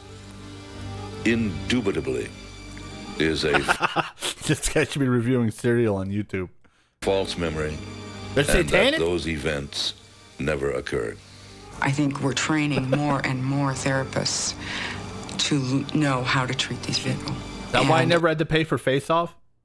I remember, I don't know, I was young, as I was living at, you know, my mammy's house. I don't know which, my mammy's, I don't know which one. But someone ordered a bunch of tapes, and I remember one of them, like, because they give you all those free tapes, one of them was for Face Off. That sat in the original plastic for at least, like, the fucking 8 years. I think it got thrown in the trash, still in the original plastic. Face Off. I think more and more people really are willing to take that challenge to go back in time and feel the pain. Do you feel your life was ruined by this? No, I feel my life path was permanently altered, but it's possible to live through it, transcend it, live with the after effects, and interact very richly with life, to reconnect with people, with spirituality, with all the things that have meaning, because they can't take that away. Joining me now is Gretchen Passantino, who has been researching the occult and satanic ritual abuse for more than 20 years. And author and lecturer, Ms. Passantino. I don't know, man. Is there anything, honestly, is there anything worse than Nicolas Cage and John Travolta in the same movie? Is there anything worse than that? That just sounds terrible. Educational organization whose purpose is to debunk the notion that Satanism is an organized force. Gretchen, welcome to Sightings. Thank you very much, Tim. As you know, I had an opportunity to speak Metal Jesus with rocks. people who believe themselves to be survivors of ritual abuse. Their stories were compelling. They certainly believed what they had been through, but you're not convinced. Why? I don't know, man. I mean, it would be bad, but like John Travolta and Nicolas Cage are two different kinds of bad that would be even worse together. I'm very glad that you brought out that these adult survivors believe what they're saying, but I believe that a much more reasonable explanation that fits the evidence better is that they have been given the wrong tools for knowing the truth and knowing the past through directive, contaminated therapy that tells them that images in their minds are actually memories of things that have actually happened to them. So you think it's all power of suggestion then on behalf of the therapists who are trying to help them? I think it's more complex than simply that would be pretty fucking bad. Power of suggestion. They come up with things that they are told are repressed memories, and yet they actually are not. What would be convincing evidence? Well, I think you would have to take it on a case-by-case basis. I'm not saying that there are not evil people who sometimes do very evil atrocities to other people, but what I'm saying is unsubstantiated, directive, contaminated therapeutic testimony is not the best way to find reality. What if they're right? Bad comedy is just bad, but like those two fucking turds pretending to be action stars, it's just bad. It's a nauseating kind of bad, not like this sucks kind of bad. Gretchen, and you're wrong. If the sensationalism of the satanic ritual abuse scare is true, then logic doesn't matter. That'd be a great movie. Evidence doesn't matter. Investigation doesn't matter. The psychotherapists have become the priests, the new religion. I'm not willing to accept that. I don't think it's reasonable. You don't give Gretchen, a fuck. thank you very much. Thank you. And we will be back with more Sightings in just a moment. Coming up next, Finally. our special ghost investigation uncovers a sinister poltergeist terrorizing a California family. Oh, I'm shit. not sure I would want to stay here. California family. I'm not sure I would want to stay here. Good, because I'm not letting you stay. Get out, you hideous monster. Fraud. This fucking piece of shit got exposed as a fraud, then she died a couple years later. One of you broads, Liberace probably knows who this is. Who's this cheesy old bag? Because she was on all the talk shows. In an episode of Sightings, we introduced you And you to know the all Mock these vague family people. who had contacted us about a ghost haunting their home in Garden Grove, California. Bird lady. We asked professional ghost hunter Lloyd Auerbach to conduct an investigation for us. And tonight, we follow Lloyd into the Mock home to watch the process Sylvia step Brown, that's it. by step. In this quiet, comfortable suburb of Los Angeles, Anita Mock, her daughter, and her cousin have all reported encounters with two distinct Sylvia entities Brown. in their home. One, a ghostly apparition dressed She made in millions being a fucking lying scumbag. white with beady, glowing eyes. The other, a mischievous poltergeist in the back bedroom. Sir. My little girl's hysterical, and I can't do Oh no, anything. an update. I feel so weak, so helpless, and I don't know what to do. Save her, Death Adder. After my initial visit, Lloyd Auerbach brought his team into the Mock home. While he took magnetic field readings, therapist Karen Husing tested the family. We literally have things happening that don't always mesh together. Normally, when you see an apparition in a case, you don't bamboozled. normally also have physical object movements. So this is kind of a mixed bag case that we'll have to take a little closer look at through a process of interviewing and checking out the house itself. Where was it when you heard the sound? Was it flipped over like that? Flipped like this. Okay, so it really wasn't easy to get at anyway. No. I'm getting an anomaly, and we are correlating these anomalies to the spots that people are sensing or seeing apparitional or haunting phenomena, hearing things. What could the family be experiencing? We found that the house did have a history of domestic violence and untimely death prior to the time the Mocks moved in. Oh, how'd they expose her though? Like, then they find out like she was like recording the audience and getting like they'd make them sign something, like filled some card out, and it's like you're giving her all your information, and she's got an earpiece in. I mean, you know it's fake, but it's funny when you like know like proof. You got like proof that they're fake. Turning their case over to Sightings, Like, how do they do Anita it? had asked a priest to bless the home, but the entity remained. He blessed the house. He went around here really quick, and when he was I need done, a all mock. he told me was, She needs a that mock.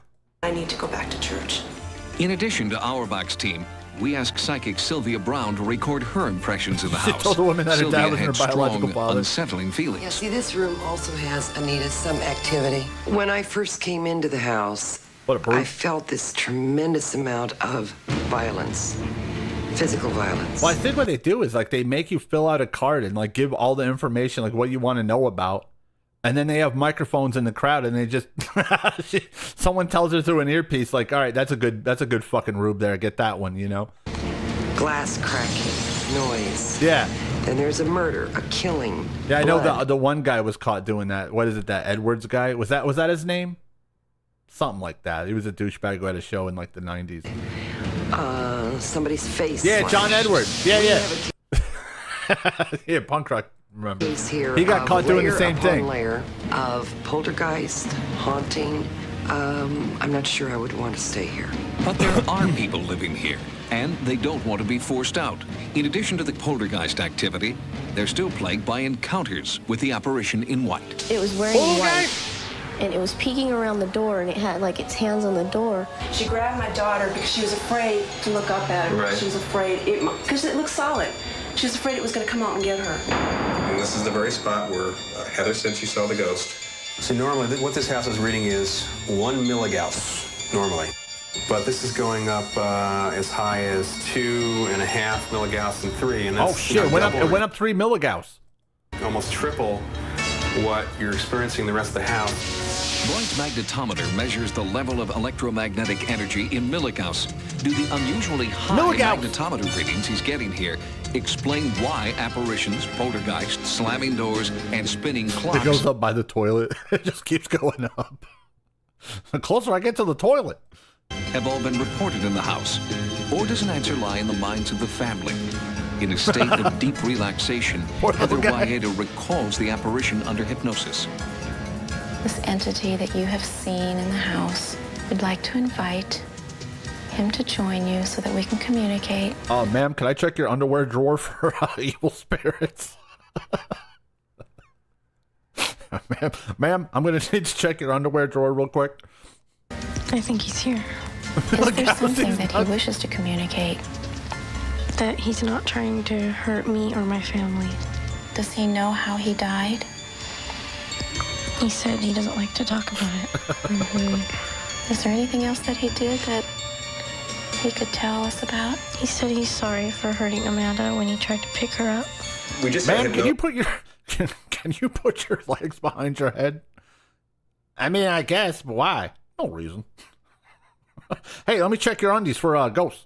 This session, I thought to come in here and check the reading which we were getting, and most of the house reads between 1 and 1.5 milligauss, which is what we're now reading here in this spot. I mean, before the hypnosis session, I was reading between 2 and 2.5. It may be a coincidence, but actually it's very interesting to me that we have resolved the situation. The ghost is supposedly going away, and there's no longer a high reading.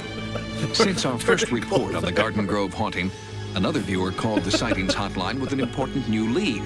He told us that in 1987, his mother, Winnie Rawls, died traumatically in this house. Oh, no. When I walked in here by myself before we began this filming, and I was able to talk out loud to her, I felt... Philip Ram. It's Philip Ram. Out loud to her, I felt a distinct presence. I don't feel that anymore. Poor little guy. It's different now. Something is different. Acting. I think that she might be free. I think that she needed to be told by me. And my great fear of coming to do this at all was that my mother somehow was trapped and couldn't get away. And this is highly unorthodox, but okay. And I thought, well, if I come and see and can talk to her privately, which I was able to do, maybe she would let go. Bill Rawls believed that the spirit of his mother was looking for a way out of this house. But the Mox believe they're being pursued by a male entity. Could these be the two distinct entities felt in the house? Definitely, there is a female spirit in... Oh, shut the fuck up. What should I say, residence here? Yes. Now, there might be a man that might be sighted, but it's definitely a female personality. I feel great for calling you guys because I didn't know who to call. I was really scared. I had no idea what was going on, and it just feels like home again. If you've experienced what you believe to be a ghost, or if you've had any type of paranormal encounter, our sightings investigative team wants to know about Mumsy, can you hear me, Mumsy? To report your sighting, call 1-900-740-SIGHT. This is the last one, so we got to see the highlights for next call time we do 75 cents a minute. Average call lasts 2 minutes, and you must be 18 years or older. Man, your breasts are possessed. On the next sightings, oh, shit. Many thought the English crop circles were a hoax. I'm but excited. Startling new evidence may prove there's more here than meets the eye. This intelligence is almost certainly not human. On the next sightings. Join us next. All right, guys. we certainly learned a whole bunch. I'm gonna have to bookmark this one so I know which one to start on.